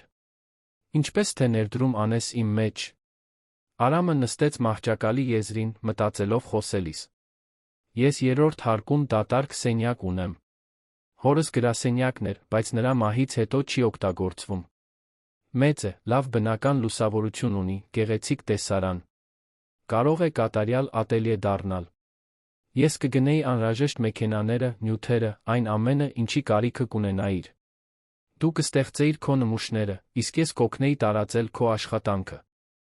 Ես կապեր ունեմ, ճանաչում եմ մարդկանց նորաձության աշխարհում, բուտիկների սեփականատերերի։ Կարող էի դռներ բացել քո համար։ Անին դանդաղ գլուխը թափ տվեց, ակնհայտորեն անհավատ։ Արամ, դու արդեն չափազանց շատ բան ես արել մեզ համար։ Ես այլս ոչինչ չեմ կարող ընդունել։ Դա կլիներ քո բարությունը չարաշահել։ Դա չարաշահում չէր լինի, այլ համագործակցություն։ Ներդրում։ Ես հավատում եմ քո տաղանդին։ Եթե քո նմուշները լինեն այնքան լավ, որքան ես հավատում եմ, որ կլինեն, դու երկար ժամանակ իմ կարիքը չես ունենա։ Կկարողանաս հաստատվել, վաստակել քո սեփական գումարը, ունենալ քո անկախությունը։ Սա բարեգործություն չէ, անի։ Սա հնարավորություն է։ Նա երկար լուռ մնաց, նայելով իր ձեռքերի անավարտ զգեստին։ Արամը կարող էր տեսնել նրա ներսում տեղի ունեցող պայքարը, հպարտությունը պայքարում էր ցանկության դեմ, ձախողման վախը, հին երազանքն իրականացնելու հույսի դեմ։ Վերջապես, նա ցածր ձայնով խոսեց. «Եթե ընդունեմ, պետք է հստակ լինի, որ ես ամեն ինչ հետ եմ վճարելու։ Յուրաքանչյուր լուման, որ դու ներդնես իմ մեջ, ես կվերադարձնեմ, հենց որ սկսեմ գումար վաստակել վաճառքներից»։ Պայմանավորվեցինք։ Բայց առայժմ եկ կենտրոնանանք քո ատելյեն ստեղծելու քեզ փայլեցնելու վրա։ Անին սրբեց փախչող արցունքը։ Ինչու ես դու սա անում, Արամ։ Ինչու ես այդքան հավատում ինձ, երբ հազիվ ես ճանաչում։ Արամը մտածեց պատասխանի մասին։ Որովհետև երբ քեզ տեսա այն հրապարակում, ես մի բան տեսա, որը ճանաչեցի։ Տեսա մեկին, ով պայքարում էր աշխարհի դեմ, բայց չէր հանձնվում։ Տեսա արժանապատվություն, ուժ, սեր։ Եվ հիմա, տեսնելով քո աշխատանքը, տեսնում եմ իրական տաղանդ։ Ինչ որ մեկը պետք է քեզ հնարավորություն տա, անի։ Եվ ես ուզում եմ լինել այդ մարդը։ Հաջորդ օրերին Արամը սկսեց աշխատել հոր հին գրասենյակը կարի ատելյեի վերածելու ուղղությամբ։ Նա վարձեց ստեղծագործական աշխատանքային տարածքների մասնագետ ինտերիերի դիզայների բացատրեց, թե կոնկրետ ինչի կարիք կունենար անին։ Միասին նրանք պլանավորեցին յուրաքանչյուր մանրուք։ Սենյակը լիովին վերանորոգվեց։ Պատերը ներկվեցին բեժի մեղմ երանգով, որն արտացոլում էր բնական լույսը, առանց հոգնեցնելու աչքերը։ Պատուհանի երկայնքով տեղադրվեց մեծ աշխատանքային սեղան, որն ապահովում էր կատարյալ բնական լուսավորություն նուրբ աշխատանքների համար։ Պատերին ամրացվեցին դարակներ, կտորները, թելերը, կոճակները այլ նյութեր կազմակերպելու համար։ Մի անկյունում տեղադրվեց պրոֆեսիոնալ մանեկեն, իսկ մյուսում ամբողջ հասակով հայելի։ Ատելյեի կենտրոնական մասը վերջին սերնդի արդյունաբերական կարի մեքենան էր, որը կարող էր աշխատել ամենատարբեր տեսակի կտորների հետ։ Արամը նա գնեց պրոֆեսիոնալ օվերլոկ համակարգչային ասեղնագործության մեքենա բոլոր գործիքները, որոնց կարիքը կարող էր ունենալ դերձակը։ Տարբեր չափերի մկրատներ, հատուկ կանոններ, չափիչ ժապավեններ, գնդասեղներ, բոլոր տեսակի ասեղներ, բոլոր հնարավոր գույների թելեր։ Երբ 2 շաբաթ անց ամեն ինչ պատրաստ էր, Արամը կապեց Անիի աչքերը նրան աստիճաններով բարձրացրեց երրորդ հարկ։ Դավիթն ու Մարիամը ոգորված հետում էին նրանց, իմանալով անակնկալի մասին, բայց հերոսաբար պահելով գաղտնիքը։ Արամը կանգ առավ ատելյեի դռան դիմաց, ձեռքը բռնակի վրա։ «Պատրաստ ես», հարցրեց նա։ Անին, դեռ կապված աչքերով, նյարդային գլխով արեց։ «Կարծում եմ, այո»։ Նա բացեց դուռը նրան ներս տարավ։ Հետո, զգուշորեն, հանեց կապը։ Անին թարթեց, մինչ աչքերը հարմարվում էին լույսին, հետո լայն բացեց աչքերը, տեսնելով իր արջի ատելյեն։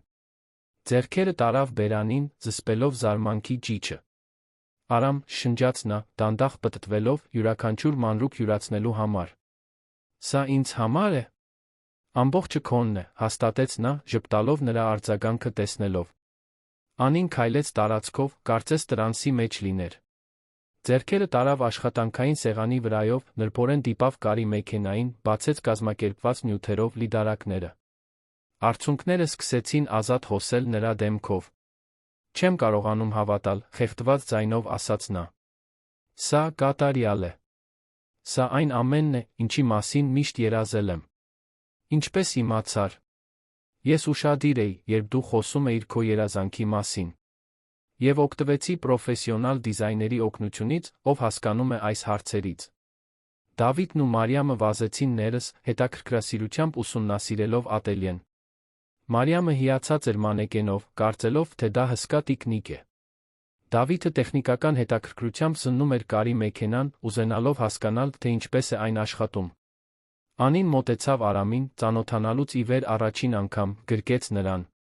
Դա անկեղծ, ամուր, երախտագիտությամբ հուզմունքով լի գրկախառնություն էր։ Արամը մի պահ լարվեց, սովոր չլինելով այսպիսի շփման, բայց հետո թուլացավ։ Փոխադարձեց գրկախառնությունը։ «Շնորհակալ եմ», շշնջաց նա նրա ականջին։ «Շնորհակալ եմ, որ հավատացիր ինձ։ Ես արժանի կլինեմ այս ներդրման յուրաքանչյուր լումային։ Խոստանում եմ»։ «Ես գիտեմ, որ այդպես կլինի», պատասխանեց նա։ Այդ օրվանից Անին սկսեց ամեն օր աշխատել ատելյեում։ Վաղ էր արթնանում, Դավիթին դպրոց էր տանում, առավոտը ստեղծագործում էր, մինչ Մարիամը խաղում էր սենյակում կամ այգում, տիկին Գայանեի հսկողության ներքո։ Կեսօրին Դավիթին դպրոցից վերցնում էր, հետո վերադառնում ատելյե, շարունակելու աշխատել մինչ ընթրիքի ժամը։ Առաջին նմուշները, որ նա ստեղծեց, ամենօրյա, պարզ, բայց էլեգանտ զգեստներ էին։ Արամը լուսանկարեց դրանցից յուրաքանչյուրը, տեղադրեց սոցիալական ցանցերում, նշելով իր ճանաչած մի քանի գործարար ընկերուհիների։ Արձագանքն անմիջական էր։ Կանայք սկսեցին հարցնել, թե որտեղ կարող են գնել այդ նմուշները, որքան արժեն, արդյոք պատվերով կարում են։ 3 շաբաթ անց Անին ունեցավ իր առաջին իրական հաճախորդը։ Քրիստինե Ավետիսյանը, Արամի գործընկերներից մեկի կինը, զգեստ պատվիրեց բարեգործական միջոցառման համար։ Անին նյարդայնացավ, բայց Արամը քաջալերեց նրան։ Դու կարող ես։ Վստահիր քո տաղանդին։ Զգեստը բացարձակ հաջողություն ունեցավ։ Քրիստինեն այն հագավ երեկույթին, անթիվ հաճոյախոսություններ ստացավ։ 3 այլ կանայք նույն երեկոյան խնդրեցին դերձակի կոնտակտները։ Շուտով Անին ուներ հաճախորդների սպասման ցուցակ, որոնք ցանկանում էին բացառիկ նմուշներ։ Արամն օգնեց սահմանել արդար գներ, բացատրելով Անիին, որ նրա աշխատանքը արժեք ունի, որ նա չպետք է ավելի քիչ գանձի, քան արժանի է։ Նա ցնցված էր նրա առաջարկած գումարներից, անհեթեթ համարելով, որ ինչ-որ մեկը այդքան կվճարեր զգեստի համար։ Բայց հաճախորդները վճարում էին առանց բողոքելու, ոմանք նույնիսկ ասում էին, որ դա էժան է որակի բացառիկության մակարդակի համար։ 2 ամսում Անին արդեն ուներ պատվերների կայուն հոսք։ Նա շաբաթական մոտ 3 նմուշ էր արտադրում, յուրաքանչյուրը վաճառվում էր այնպիսի գումարներով, որոնք գումարային ավելին էին, քան նա վաստակում էր իր նախկին աշխատանքներում մի ամբողջ ամսում։ Նա բանկային հաշիվ բացեց, սկսեց գումար խնայել, պլանավորելով այն օրը, երբ կկարողանա վերադարձնել Արամի ներդրումը վարձել իր սեփական տարածքը։ Բայց տեղի էր ունենում ոչ միայն մասնագիտական հաջողություն։ Այդ առանձնատան 4 բնակիչների միջ կապերը խորանում ամրապնդվում էին անսպասելի ձևով։ Արամը բնական հայրական կերպար դարձավ երեխաների համար։ Ամեն երեկո, ընթրիքից հետո, նա օգնում էր Դավիթին տնային աշխատանքի հարցում։ Տղան իսկապես տաղանդավոր էր մաթեմատիկայից, Արամը պաշտում էր տեսնել, թե ինչպես է այդ երիտասարդ միտքն աշխատում խնդիրների վրա, գտնելով ստեղծագործական լուծումներ։ Նրանք ժամերով նստում էին ճաշասենյակի սեղանի շուրջ, քննարկելով հավասարումներ, ծիծաղելով, երբ Դավիթը խելացի կարճ ճանապարհներ էր գտնում, որոնց մասին նույնիսկ Արամը չէր մտածել։ Մարիամի հետ կապը տարբեր էր, բայց նույնքան ուժեղ։ Փոքրիկ աղջիկը նրան ընտրել էր որպես իր սիրելի մարդը տանը։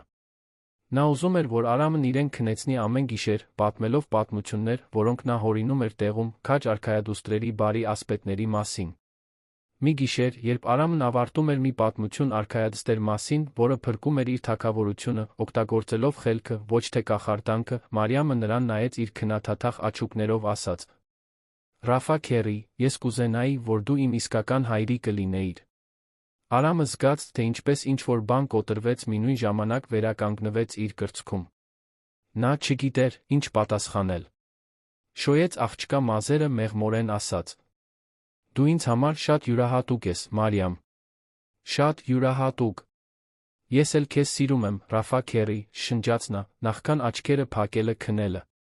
Արամը սենյակից դուրս եկավ, արցունքներն աչքերին, մի բան, որ չէր պատահել հոր մահից հետո։ Միջանցքում հանդիպեց Անիին։ Նա լսել էր խոսակցությունը կիսաբաց դռան միջով։ «Ներողություն», ցածրաձայն ասաց նա։ «Գիտեմ, որ նա չափազանց շատ է կապվում քեզ հետ։ Ես կխոսեմ նրա հետ»։ «Ոչ», արագ ասաց Արամը։ «Պետք չէ։ Ինձ դուր է գալիս դա։ Ինձ դուր է գալիս նրա համար կարոր լինելը։ Ձեզ համար»։ Անին նրան նայեց մի արտահայտությամբ, որը նա չէր կարողանում լիովին վերծանել։ Այնտեղ երախտագիտություն կար, իհարկե։ Բայց կար նա ավելին, մի բան, որը ստիպում էր Արամի սրտին արագանալ մի ձով, որը նա չէր հասկանում։ «Դու կարոր ես մեզ համար, Արամ։ Ավելին, քան կարող ենք արտահայտել»։ Երկուսով կանգնեցին այնտեղ, միջանցքում, նրանց միջ լռությունը լի էր չասված զգացմունքներով։ Արամը նկատեց, որ Անին այդ պահին տարբեր էր։ Մազերն արձակված էին, շագանակագույն ալիքներով թափվում էին ուսերին։ Հագել էր պարզ զգեստ, որն ինքն էր կարել, որն ընդգծում էր նրա կազմվածքը էլեգանտ ձով, առանց սադրիչ լինելու։ Նրա հայացքում ինչ-որ բան կար, որը ստիպում էր Արամին իրեն իսկապես տեսանելի զգալ, ոչ թե որպես Ղազարյանների հարստության ժառանգ, այլ որպես Արամ տղամարդ։ Նա ուզում էր ինչ-որ բան ասել, բայց բառերը չէին գալիս։ Փոխարենը, պարզապես գլխով բարի գիշեր մաղթեց հեռացավ դեպի իր սենյակը, սիրտը սովորականից արագ բաբախելով։ Դա միակ անգամը չէր, որ Արամը զգաց այդ տարօրինակ լարվածությունը իր անիի մեջ։ Դա սկսեց հաճախակի տեղի ունենալ։ Առօրյա կյանքի փոքրիկ պահեր, որոնք ստանում էին հուզական լիցք, որի հետ նրանցից ոչ մեկը լավ չգիտեր, ինչպես վարվել։ Մի առավոտ Արամը սովորականից շուտ իջավ խոհանոց գտավ Անիին, որը սուրճ էր պատրաստում։ Նա մեջքով կանգնած էր նրան, ցածրաձայն երգում էր մի երգ, խառնելով ինչ-որ բան կաթսայում։ Նրա բոբիկ ոտքերը սառը հատակին, քնից դեռ չսանրված մազերը, առավոտյան լույսի պատուհանից ներս թափանցելու նրա ուրվագիծը լուսավորելու ձ, այս ամենը ստիպեց Արամին կանգ առնել դռան մոտ պարզապես դիտել։ Դա սեռական ցանկություն չէր, կամ գոնե միայն դա չէր։ Դա ավելի խորը մի բան էր։ Դա այն զգացումն էր, որ այդ տեսարանը, այդ կինն այդ խոհանոցում, իր տունը իսկական տուն էր դարձնում։ Անին շրջվեց տեսավ նրան կանգնած։ Բարի լույս։ Չլսեցի, թե ինչպես եկար։ Բարի լույս, պատասխանեց նա, շփոթված, որ բռնվել էր նայելիս։ Ներողություն, եթե վախեցրի։ Չվախեցրիր։ Սուրճ կուզես։ Այո։ Նրանք միասին սուրճ խմեցին, մինչ տան մնացած մասը դեռ քնած էր։ Խոսեցին օրվա պլանների, Անի շաբաթվա պատվերների, Դավիթի դպրոցական ներկայացման մասին։ Դա սովորական առօրյա զրույց էր, բայց այդ առավոտյան կիսված պահերի մեջ մի մտերմություն կար, որը Արամը սկսում էր գնահատել ավելին, քան ցանկացած գործնական հանդիպում։ Մեկ այլ հիշարժան պահ տեղի ունեցավ մի անձրոտ կեսօրին։ Արամն աշխատում էր իր տան գրասենյակում, երբ այգուց ճիչ լսեց։ Վազեց դեպի պատուհան տեսավ Անիին ու երեխաներին, որոնք վազում էին ներս, թրջված հանկարծակի տեղացած անձրից։ Նրանք ներս մտան հետի դռնից, բարձր ծիծաղելով, հանելով թաց կոշիկները, քամելով թրջված հագուստը։ Արամն իջավ, տեսնելու, թե արդյոք նրանք լավ են, հանդիպեց մաքուր ուրախության տեսարանի։ Մարիամը պարում էր հատակին գոյացած ջրափոսում, Դավիթը փորձում էր չորացնել մազերը չափազանց փոքր սրբիչով, իսկ Անին այնքան էր ծիծաղում, որ հազիվ էր կարողանում ոտքի վրա մնալ։ Երբ նա տեսավ նրան, աչքերը փայլեցին։ Ներողություն խառնաշփոթի համար, Արամ։ Անձրը մեզ անակնկալի բերեց։ Ամեն ինչ կարգին է, ասաց նա, բայց չէր կարողանում աչքերը կտրել նրանից։ Թաց զգեստը կպած մարմնին, ջուր կաթող մազերը, ծիծաղից կարմրած այտերը։ Նա գեղեցիկ էր լիովին բնական ձով, առանց արհեստականության, առանց դիմահարդարման, պարզապես լինելով ինքը։ Անին նկատեց նրա հայացքը հանկարծ ամաչեց։ Ավելի լավ է բարձրանանք հագուստը փոխենք, նախքան բոլորս մրսենք։ Այդ գիշեր Արամը չկարողացավ քնել։ Պառկած էր մահճակալին, նայելով առաստաղին, մտածելով Անի մասին, թե ինչպես էր նա լիովին փոխել իր կյանքը ընդամենը մի քանի ամսում։ Նա բռնեց իրեն, պատկերացնելով, թե ինչպիսին կլիներ, եթե դա ժամանակավոր չլիներ։ Եթե Անին երեխաները պարզապես հյուրեր չլինեին իր տանը, այլ իսկապես իր կյանքի մասը։ Իր ընտանիքի մասը։ Գաղափարը պետք է որ վախեցներ նրան, բայց չէր վախեցնում։ Ընդհակառակը, այն բերում էր մի ամբողջականության զգացում, որը նա չգիտեր, թե հնարավոր է զգալ։ Եվ հենց դա էր, որ մի փոքր վախեցնում էր։ Որովհետև Արամը գիտեր, որ չափազանց շատ է կապվում, չափազանց շատ է զգում։ Եվ գաղափար չուներ, թե ինչ անել այս բոլոր զգացմունքների հետ։ Գլուխ 4 դեկտեմբերը եկավ, իր հետ բերելով երանյան ամռանը բնորոշ տապը մի ուրիշ էներգիա քաղաքի համար։ Փողոցները լցվում էին ամանորյա զարդարանքներով, խանութներն անդադար տոնական երաժշտություն էին միացնում, օդում ինչ-որ բան կար, որ ստիպում էր մարդկանց ավելի հեշտ ժպտալ։ Արամի համար դա լինելու էր իր կյանքի բոլոր նախորդներից լիովին տարբերվող ամանոր։ Վերջին տարիներին նա տոնն անցկացնում էր մենակ կամ գործընկերների հետ պաշտոնական ընթրիքների ժամանակ։ Իր տանը զարդարված տոնածառ չկար, նվերներ չկային, իրական տոնակատարություն չկար։ Ամանորը պարզապես օրացույցի մեկ այլ օր էր։ Բայց հիմա, երբ Անին երեխաներն իր հետ էին ապրում, ամեն ինչ այլ կերպ էր լինելու։ Եվ Արամն ուզում էր, որ այն յուրահատուկ լինի։ Ուզում էր ստեղծել հիշողություններ, որոնք կմնան ընդմիշտ։ Որովհետև թե դեռ քաջություն չուներ բարձրաձայն խոստովանելու, նա գիտեր, որ չի ուզում, որ այդ ընտանիքը երբե հեռանա։ Անին տպավորիչ կերպով ծաղկում էր։ Նրա դերձակի աշխատանքն արդեն ճանաչված էր Երանի ազդեցիկ կանանց ողջ շրջանում։ Հյուսիսային պողոտայի քաղաքի ամենաէլեգանտ փողոցներից մեկի շքեղ բուտիկներից մեկը կապվել էր նրա հետ, համագործակցություն առաջարկելով։ Նրանք ուզում էին, որ Անին գարնանային սեզոնի համար 10 կտորից բաղկացած բացառիկ հավաքածու ստեղծի։ Առաջարկվող վճարն այնքան առատաձեռն էր, որ Անին ստիպված եղավ նստել, երբ լսեց գումարը։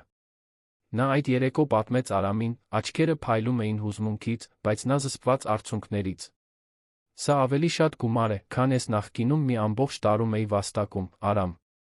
Մի ամբողջ տարի, աշխատելով երկուշաբթիից շաբաթ, ինձ սպանելով աշխատանքներում, որոնք հազիվ էին վարձը հոգում։ Իսկ հիմա ինձ սա կվճարեն 10 զգեստի համար։ 10։ Արամը ժպտաց, հպարտանալով նրանով, ինչպես հայրը կհպարտանար դստերով։ Դու դրան ավելին ես արժանի, Անի։ Քո տաղանդը եզակի է։ Այդ մարդիկ ճանաչում են որակը, երբ տեսնում են։ Բայց նա չժպտաց փոխարենը։ Փոխարենը լրջացավ, ուսերին ակնհայտ ծանրություն։ Արամ, այս գումարով ես կկարողանամ վճարել այն ամենը, ինչ դու ներդրել ես իմ մեջ։ Եվ բավականաչափ կունենամ ինձ երեխաների համար փոքրիկ բնակարան վարձելու։ Մեր սեփական տեղը։ Արամի սիրտը գծկվեց։ Նա գիտեր, որ այդ օրը վաղ թե ուշ կգար, որ պայմանավորվածությունը միշտ եղել էր, որ Անին կմնա միայն ժամանակավորապես, մինչ կարողանա ոտքի կանգնել։ Բայց լսել դա իմանալ, որ շուտով տունը նորից դատարկ կլինի, լուռ, առանց Մարիամի ծիծաղի, առանց Դավիթի հետ զրույցների, առանց Անի ներկայության, ցավալի էր մի ձով, որին նա պատրաստ չէր։ Դու պետք չէ հեռանաս, ասաց նա ավելի արագ, քան մտադրվել էր։ Այսինքն, իհարկե, կարող ես հեռանալ, եթե ուզում ես, բայց պարտավորված մի զգա։ Այս տունը մեծ է, բավականաչափ տեղ կա։ Անին նրան նայեց մի արտահայտությամբ, որը խառնում էր տխրություն, ինչ-որ այլ բան։ Արամ, դու արդեն չափազանց շատ բան ես արել մեզ համար։ Ես չեմ կարող հավերժ չարաշահել քո հյուրընկալությունը։ Դու քո կյանքն ունես, քո տարածքի կարիքն ունես։ Իսկ ես պետք է ինքս ինձ ապացուցեմ, որ կարող եմ հոգ տանել իմ երեխաների մասին, որ կարող եմ ինձ պահել։ Դուք բեռ չեք, Անի։ Երբեք չեք եղել։ Իրականում, նա վարանեց, փնտրելով ճիշտ բառերը, դուք կյանք բերեցիք այս տուն։ Ինձ համար։ Ես ավտոմատ ռեժիմով էի ապրում, նախքան ձեզ հանդիպելը։ Միայն աշխատում էի, առանց իրական նպատակի, առանց որևէ բանի հետ կապի։ Իսկ հիմա ամեն ինչ փոխվել է։ Անին լուռ մնաց, նայելով սեփական ձեռքերին։ Գիտեմ, Արամ։ Եվ երախտապարտ եմ ամեն ինչի համար։ Բայց ես պետք է դա անեմ։ Պետք է ցույց տամ իմ երեխաներին, որ իրենց մայրն ուժեղ է, որ կարող է հաղթահարել խոչընդոտները, որ պետք չէ հավերժ կախված լինել անծանոթների բարությունից։ Մենք այլս անծանոթներ չենք, ցածրաձայն ասաց Արամը։ Ոչ, համաձայնեց նա, նայելով նրան այն աչքերով, որոնք կարծես ուղիղ իր հոգու մեջ էին նայում։ Չենք։ Հաջորդած լռությունը լի էր չասված բառերով, զգացմունքներով, որոնք նրանցից ոչ մեկը քաջություն չուներ անվանելու։ Արամն ուզում էր այնքան բան ասել։ Ուզում էր ասել, որ ամեն առավոտ արթնանում է, անհամբեր սպասելով իջնելու նրան խոհանոցում գտնելու։ Ուզում էր ասել, որ գիշերը Մարիամին պատմած պատմությունները իր օրվա լավագույն պահն են։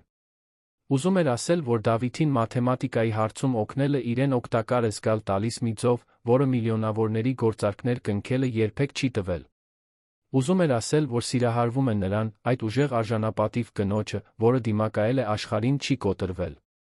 Բայց բառերը խրվեցին կոկորդում։ Անին նույնպես ուզում էր բաներ ասել։ Ուզում էր խոստովանել, որ Արամի հանդեպ զգում է մի բան, որը շատ ավելին է, քան երախտագիտությունը։ Ուզում էր ասել, որ նրա ներկայությունն իրեն ապահով է զգալ տալիս տարիների ընթացքում առաջին անգամ։ Ուզում էր ասել, որ դիտում է, թե ինչպես է նա խաղում իր երեխաների հետ, սիրտը տաքանում է մի ձով, որը վախեցնում է իրեն։ Ուզում էր ասել, որ սկսում է պատկերացնել մի կյանք նրա կողքին, ոչ թե որպես հյուր, այլ որպես զուգընկեր։ Բայց վախը կաթվածահար էր անում նրան։ Վախ, որ սխալ է մեկնաբանում նշանները։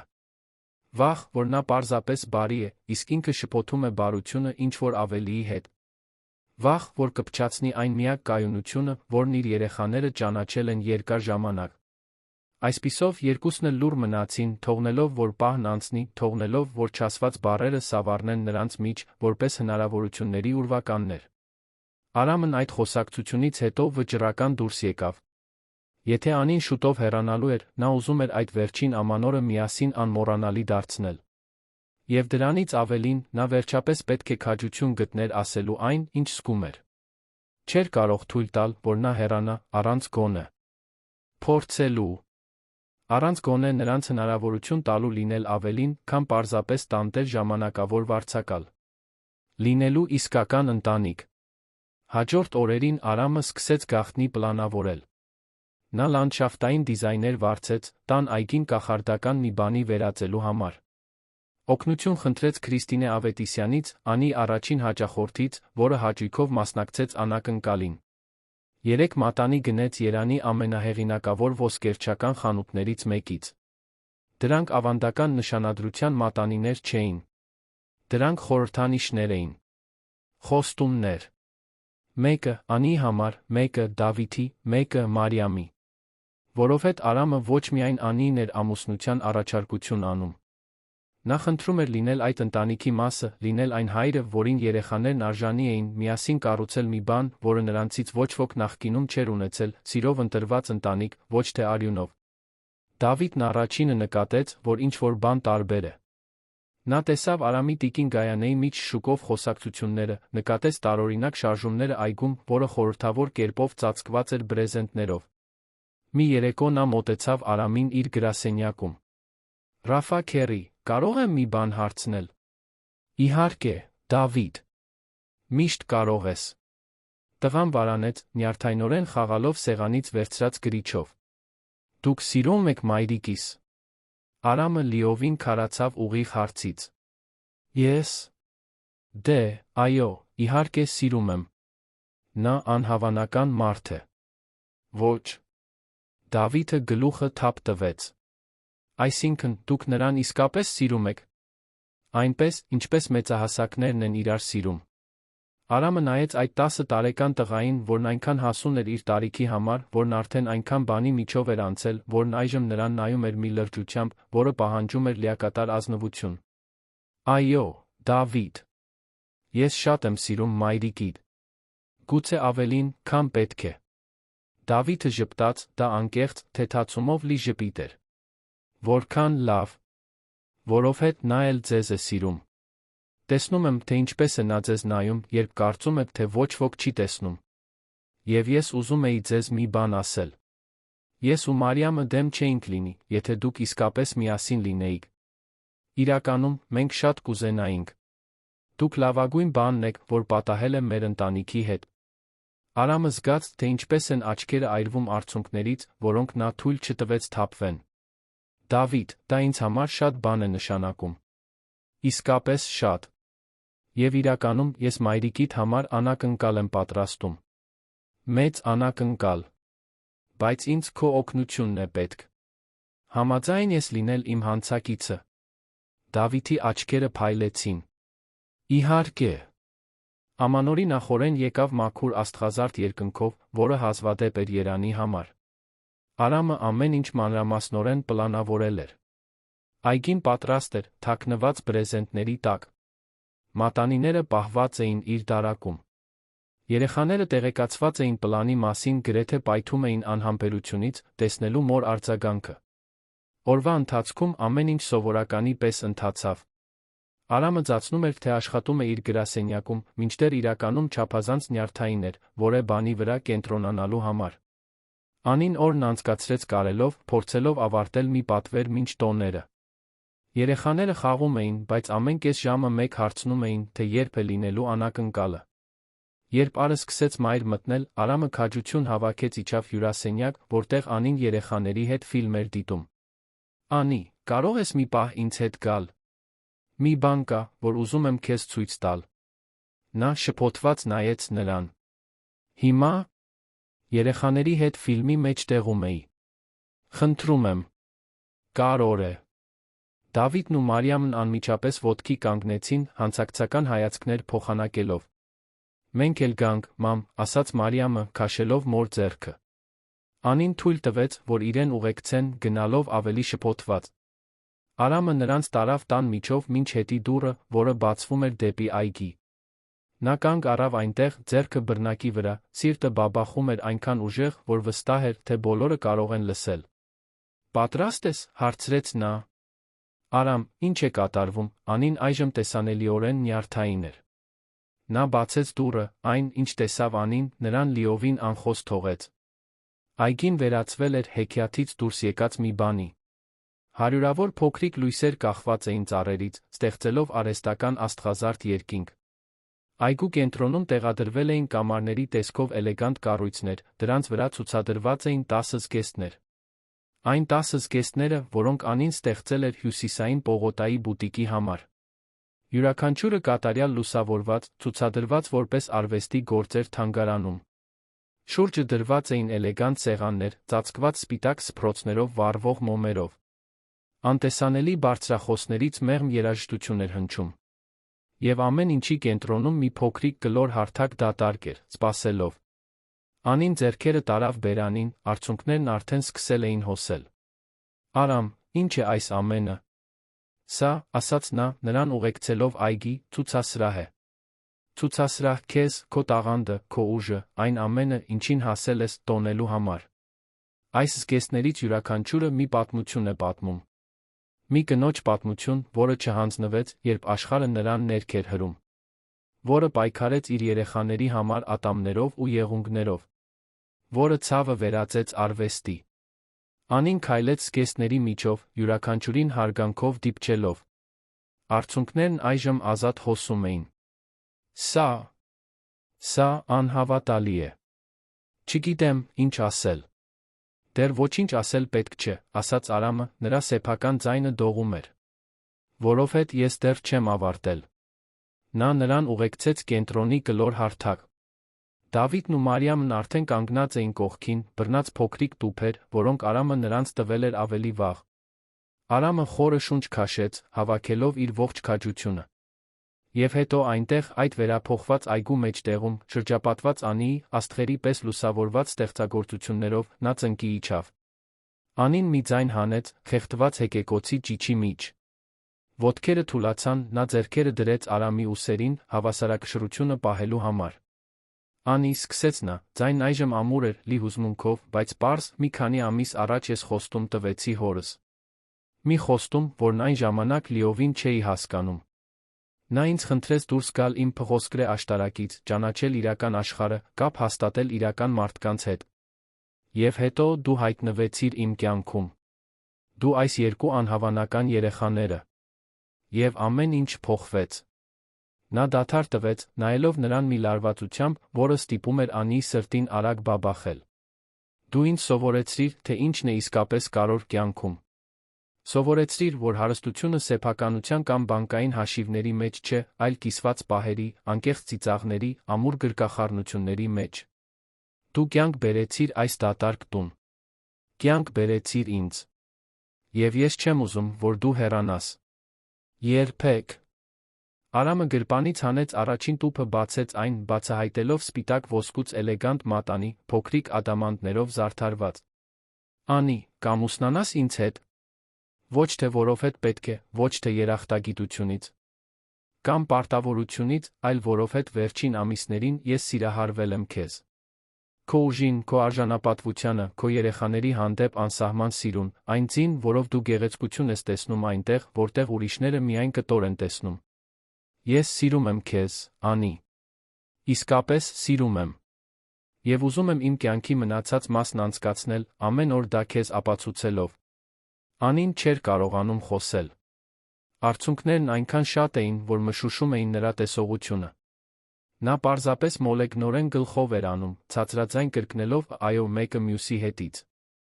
Արամը դողացող ձեռքերով մատանին դրեց նրա մատին։ Հետո շրջվեց դեպի երեխաները։ Դավիթ, Մարիամ, եկեք այստեղ, խնդրում եմ։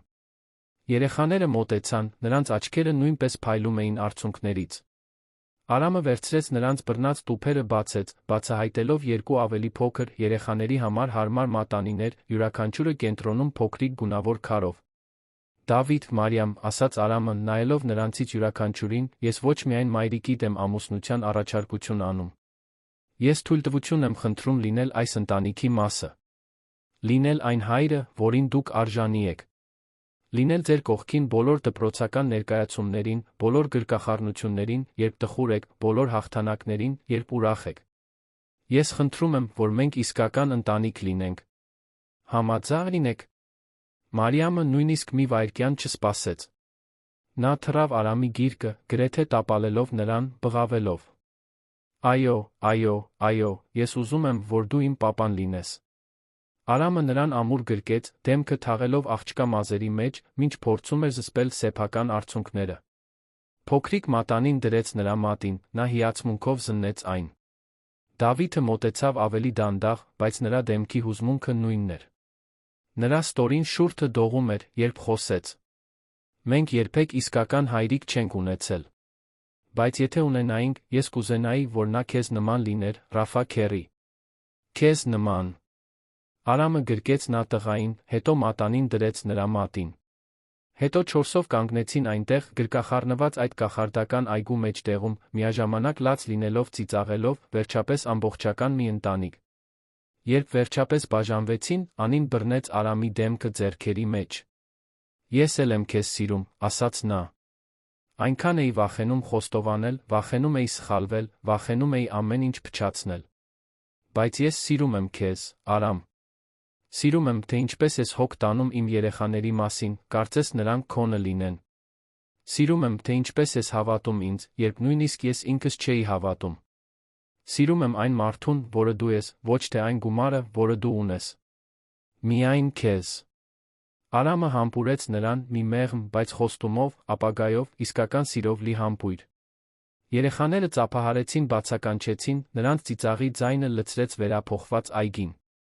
Տիկին Գայանեն հայտնվեց հետի դռան մոտ, նույնպես արցունքներն աչքերին, հայտարարելով, որ ընթրիքը պատրաստ է։ Նա ամբողջական ամանորյա սեղան էր պատրաստել, իմանալով Արամի առաջարկի մասին։ Խոզի բուդ, տոլմա, իշլի քյուֆթա, բլինչիկ, տարբեր աղցաններ, ամեն ինչ կատարյալ էր։ Նրանք այդ գիշեր ընթրեցին որպես ընտանիք։ Զրուցեցին, ծիծաղեցին, պատմություններ պատմեցին, ապագայի պլաններ կազմեցին։ Արամը բացահայտեց, որ հունվարին բոլորի համար ճամփորդություն է ամրագրել, ծովափ գնալու։ Մարիամը ոգորված բացականչեց, երբեք ծով չտեսած լինելով։ Դավիթը հարցրեց, թե կարող են ավազե ամրոցներ կառուցել, Արամը խոստացավ, որ կկառուցեն ամենամեծ ամրոցը, որը ծովափը երբե տեսել է։ Ընթրիքից հետո գնացին հյուրասենյակ, որտեղ հսկայական տոնածառ էր զարդարված ոսկեգույն արծաթագույն խաղալիքներով։ Տոնածառի տակ նվերների կույտեր էին սպասում։ Արամը զգուշորեն էր գնել, մտածելով յուրաքանչյուրի մասին առանձին։ Մարիամի համար, բացի տիկնիկներից խաղերից, կար նկարչական պարագաների ամբողջական հավաքածու, ներկեր, վրձիններ, նկարչական տետրեր։ Դավիթի համար, բացի գրքերից խաղերից, կար փոքր, բայց աշխատող աստղադիտակ, որպեսզի նա կարողանա ուսումնասիրել իր հետաքրքրասիրությունը տիեզերքի նկատմամբ։ Անի համար, բացի պրոֆեսիոնալ ասեղնագործության մեքենայից, որը նա ամիսներ առաջ էր պատվիրել, կար նուրբ զարդ, միահյուսված թելի ասեղի տեսքով կախազարդով վզնոց, մի զուսպ, բայց հզոր խորհրդանիշ այն բանի, թե ինչ էր նա ներկայացնում։ Երեխաները նվերները բացեցին մի ոգորությամբ, որը տաքացնում էր Արամի սիրտը։ Նրանց դեմքերի մաքուր երջանկությունը տեսնելն ավելին արժեր, քան ցանկացած գործարք, որը նա երբեք ընկել էր։ Անին լաց եղավ, տեսնելով վզնոցը, անմիջապես դրեց այն խոստացավ, որ երբեք չի հանի։ Ես էլ քեզ համար մի բան ունեմ, ամաչկոտ ասաց նա։ Շատ բան չէ, չկարողացա թանկ բան գնել, բայց սիրով եմ արել։ Նա վազեց նվերը բերելու վերադարձավ խնամքով, փաթեթավորված տուփով։ Արամը բացեց այն, գտավ պատվերով կարված, Անի ձեռքով կարված վերնաշապիկ։ Կտորը բացառիկ որակի էր, մուգ կապույտ երանգով, որը կատարյալ կսազեր նրա աչքերին։ Բայց ամենաշատը նրան հուզեց ներքին գրպանը, որտեղ Անին զուսպ ասեղնագործել էր ինչ-որ բան։ Նա կարդաց ասեղնագործված բառերը, զգաց, որ արցունքները վերադառնում են։ Արամին, հավերժական սիրով, Անի։ Սա կատարյալ է, խեղդված ձայնով ասաց նա։ Սա ամենակատարյալ բանն է, որ երբե ստացել եմ։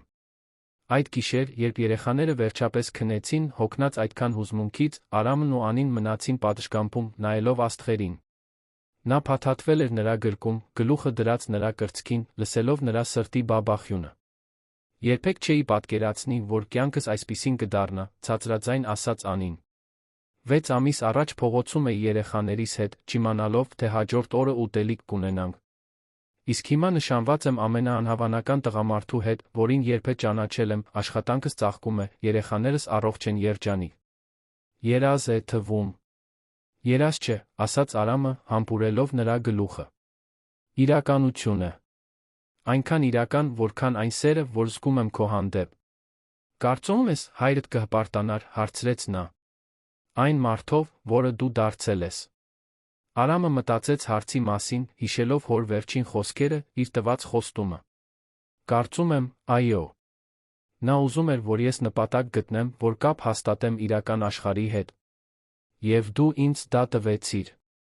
Ինձ ընտանիք տվեցիր, սեր տվեցիր, պատճառ տվեցիր ամեն օր արթնանալու, անհամբեր սպասելով գալիքին։ Այնպես որ, այո, կարծում եմ, նա կհպարտանար։ Նրանք ժամերով մնացին այնտեղ, պարզապես վայելելով միմյանց ներկայությունը, հարսանիքի, ապագայի, միասին կառուցելիք կյանքի պլաններ կազմելով։ Որոշեցին ամուսնանալ գարնանը, փոքր մտերմիկ արարողությամբ տան այգում, նույն այգում, որտեղ Արամն առաջարկություն էր արել։ Դավիթը կլիներ Ազաբբաշին, Մարիամը՝ ծաղկե աղջիկը։ Կատարյալ կլիներ։ Հաջորդ ամիսներին այդ նորաստեղծ ընտանիքի կյանքը ծաղկեց այնպիսի ձևով, որոնք նրանցից ոչ ոք չէր կարող պատկերացնել։ Անին շարունակեց մասնագիտորեն ծաղկել։ Նրա հավաքածուն Հյուսիսային Պողոտայի բուտիկի համար բացարձակ հաջողություն ունեցավ, սպառվելով 3 օրում։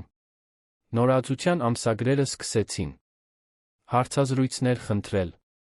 Նրան ճանաչում էին ոչ միայն որպես տաղանդավոր դերձակ, այլ որպես արվեստագետ, դիզայներ, սեփական ձայնով յուրահատուկ ոճով։ Արամը, ոգեշնչված Անիի վերափոխումից, սկսեց իր հարստությունն ու ազդեցությունն օգտագործել ավելի նշանակալի ձևով։ Նա հիմնադրամ ստեղծեց աջակցելու խոցելի իրավիճակում գտնվող կանանց, ովքեր ցանկանում էին ձեռնարկատիրությամբ զբաղվել։ Օգնեց կառուցել արժանապատիվ պայմաններով ապաստարաններ անօթան ընտանիքների համար։ Հայտնաբերեց, որ իր ռեսուրսները կյանքեր փոխելու համար օգտագործելը անսահման ավելի բավարարող է, քան պարզապես ավելի շատ սեփականություն կուտակելը։ Դավիթը շարունակեց աչքի ընկնել դպրոցում, նրա ինքնավստահությունն աճում էր ամեն օր։ Նա այժմ հայր ուներ, մեկը, ով նրան դպրոցից վերցնում էր, ով դիտում էր նրա ներկայացումները, ով նրան կյանքի մասին էր սովորեցնում։ Մարիամը, լիովին ապաքինված, կենսունակ էներգիայով լի փոքրիկ աղջիկ էր, որն Արամին առանց որևէ վարանման «պապա» էր կոչում, ամեն անգամ, երբ դա անում էր, նրա սիրտը տաքանում էր։ Այն խոստումը, որ Արամը տվել էր հորը հիվանդանոցային մահճակալին, կատարվել էր մի ձով, որը գերազանցում էր ցանկացած սպասում։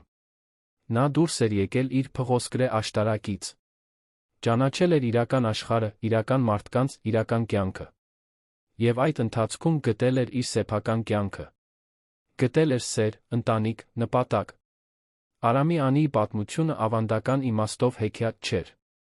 Չկային կատարյալ արքայազներ կամ անպաշտպան արքայադուստրեր։ Դա երկու տարբեր ձերով կոտրված մարդկանց պատմություն էր, որոնք հանդիպեցին ճիշտ պահին, որոնք օգնեցին միմյանց վերականգնվել, որոնք ընտրեցին միասին ստեղծել մի բան, որն ավելի ուժեղ էր, քան իրենց անհատական մասերի գումարը։ Դա մի ընտանիքի պատմություն էր, որը ձավորվել էր ոչ թե արյունով, այլ ընտրությամբ, սիրով, լավ-վատ օրերին ներկա լինելու փոխադարձ պարտավորությամբ։ Դա երկրորդ հնարավորությունների, նոր սկիզբների, մարդկային բարության հանդեպ հավատի պատմություն էր մի աշխարհում, որը հաճախ դաժան է թվում։ Դա ապացույց էր, որ կարեկցանքի մեկ պահը, ձեռք մեկնելու, այլ ոչ թե երես թեքելու մեկ որոշումը, կարող է աներակայելի ձևով փոխել կյանքեր։ Եվ մինչ այդ ընտանիքը տոնում էր իր առաջին ամանորը միասին, մինչ այգու լույսերը մեղմորեն փայլում էին, աստղերը վերից դիտում էին, մի բան պարզ դարձավ։ Այն դատարկությունը, որ Արամը զգում էր, լցվել էր։ Այն պայքարը, որ Անին մղում էր, ավարտվել էր հաղթանակով։ Եվ 4 մարդ, որոնք ամիսներ առաջ անծանոթներ էին, այժմ մի ընտանիք էին, միավորված ամենաուժեղ կապով, ընտրված սիրով, որը կառուցվել էր օրեցօր, պահ առ պահ, մինչ դարձել էր անխորտակելի։ Կենտրոնի տունը, որը նախկինում լռության դամբարան էր, այժմ տուն էր, լի ձայներով, ծիծաղով, երբեմնի վեճերով, ջերմ հաշտություններով, աղմկոտ ընթրիքներով, ամուր գրկախառնություններով, անսահման սիրով։ Դա հենց այն էր, ինչ պետք է լիներ։ Դա հենց այնտեղ էր, որտեղ նրանք բոլորը պատկանում էին։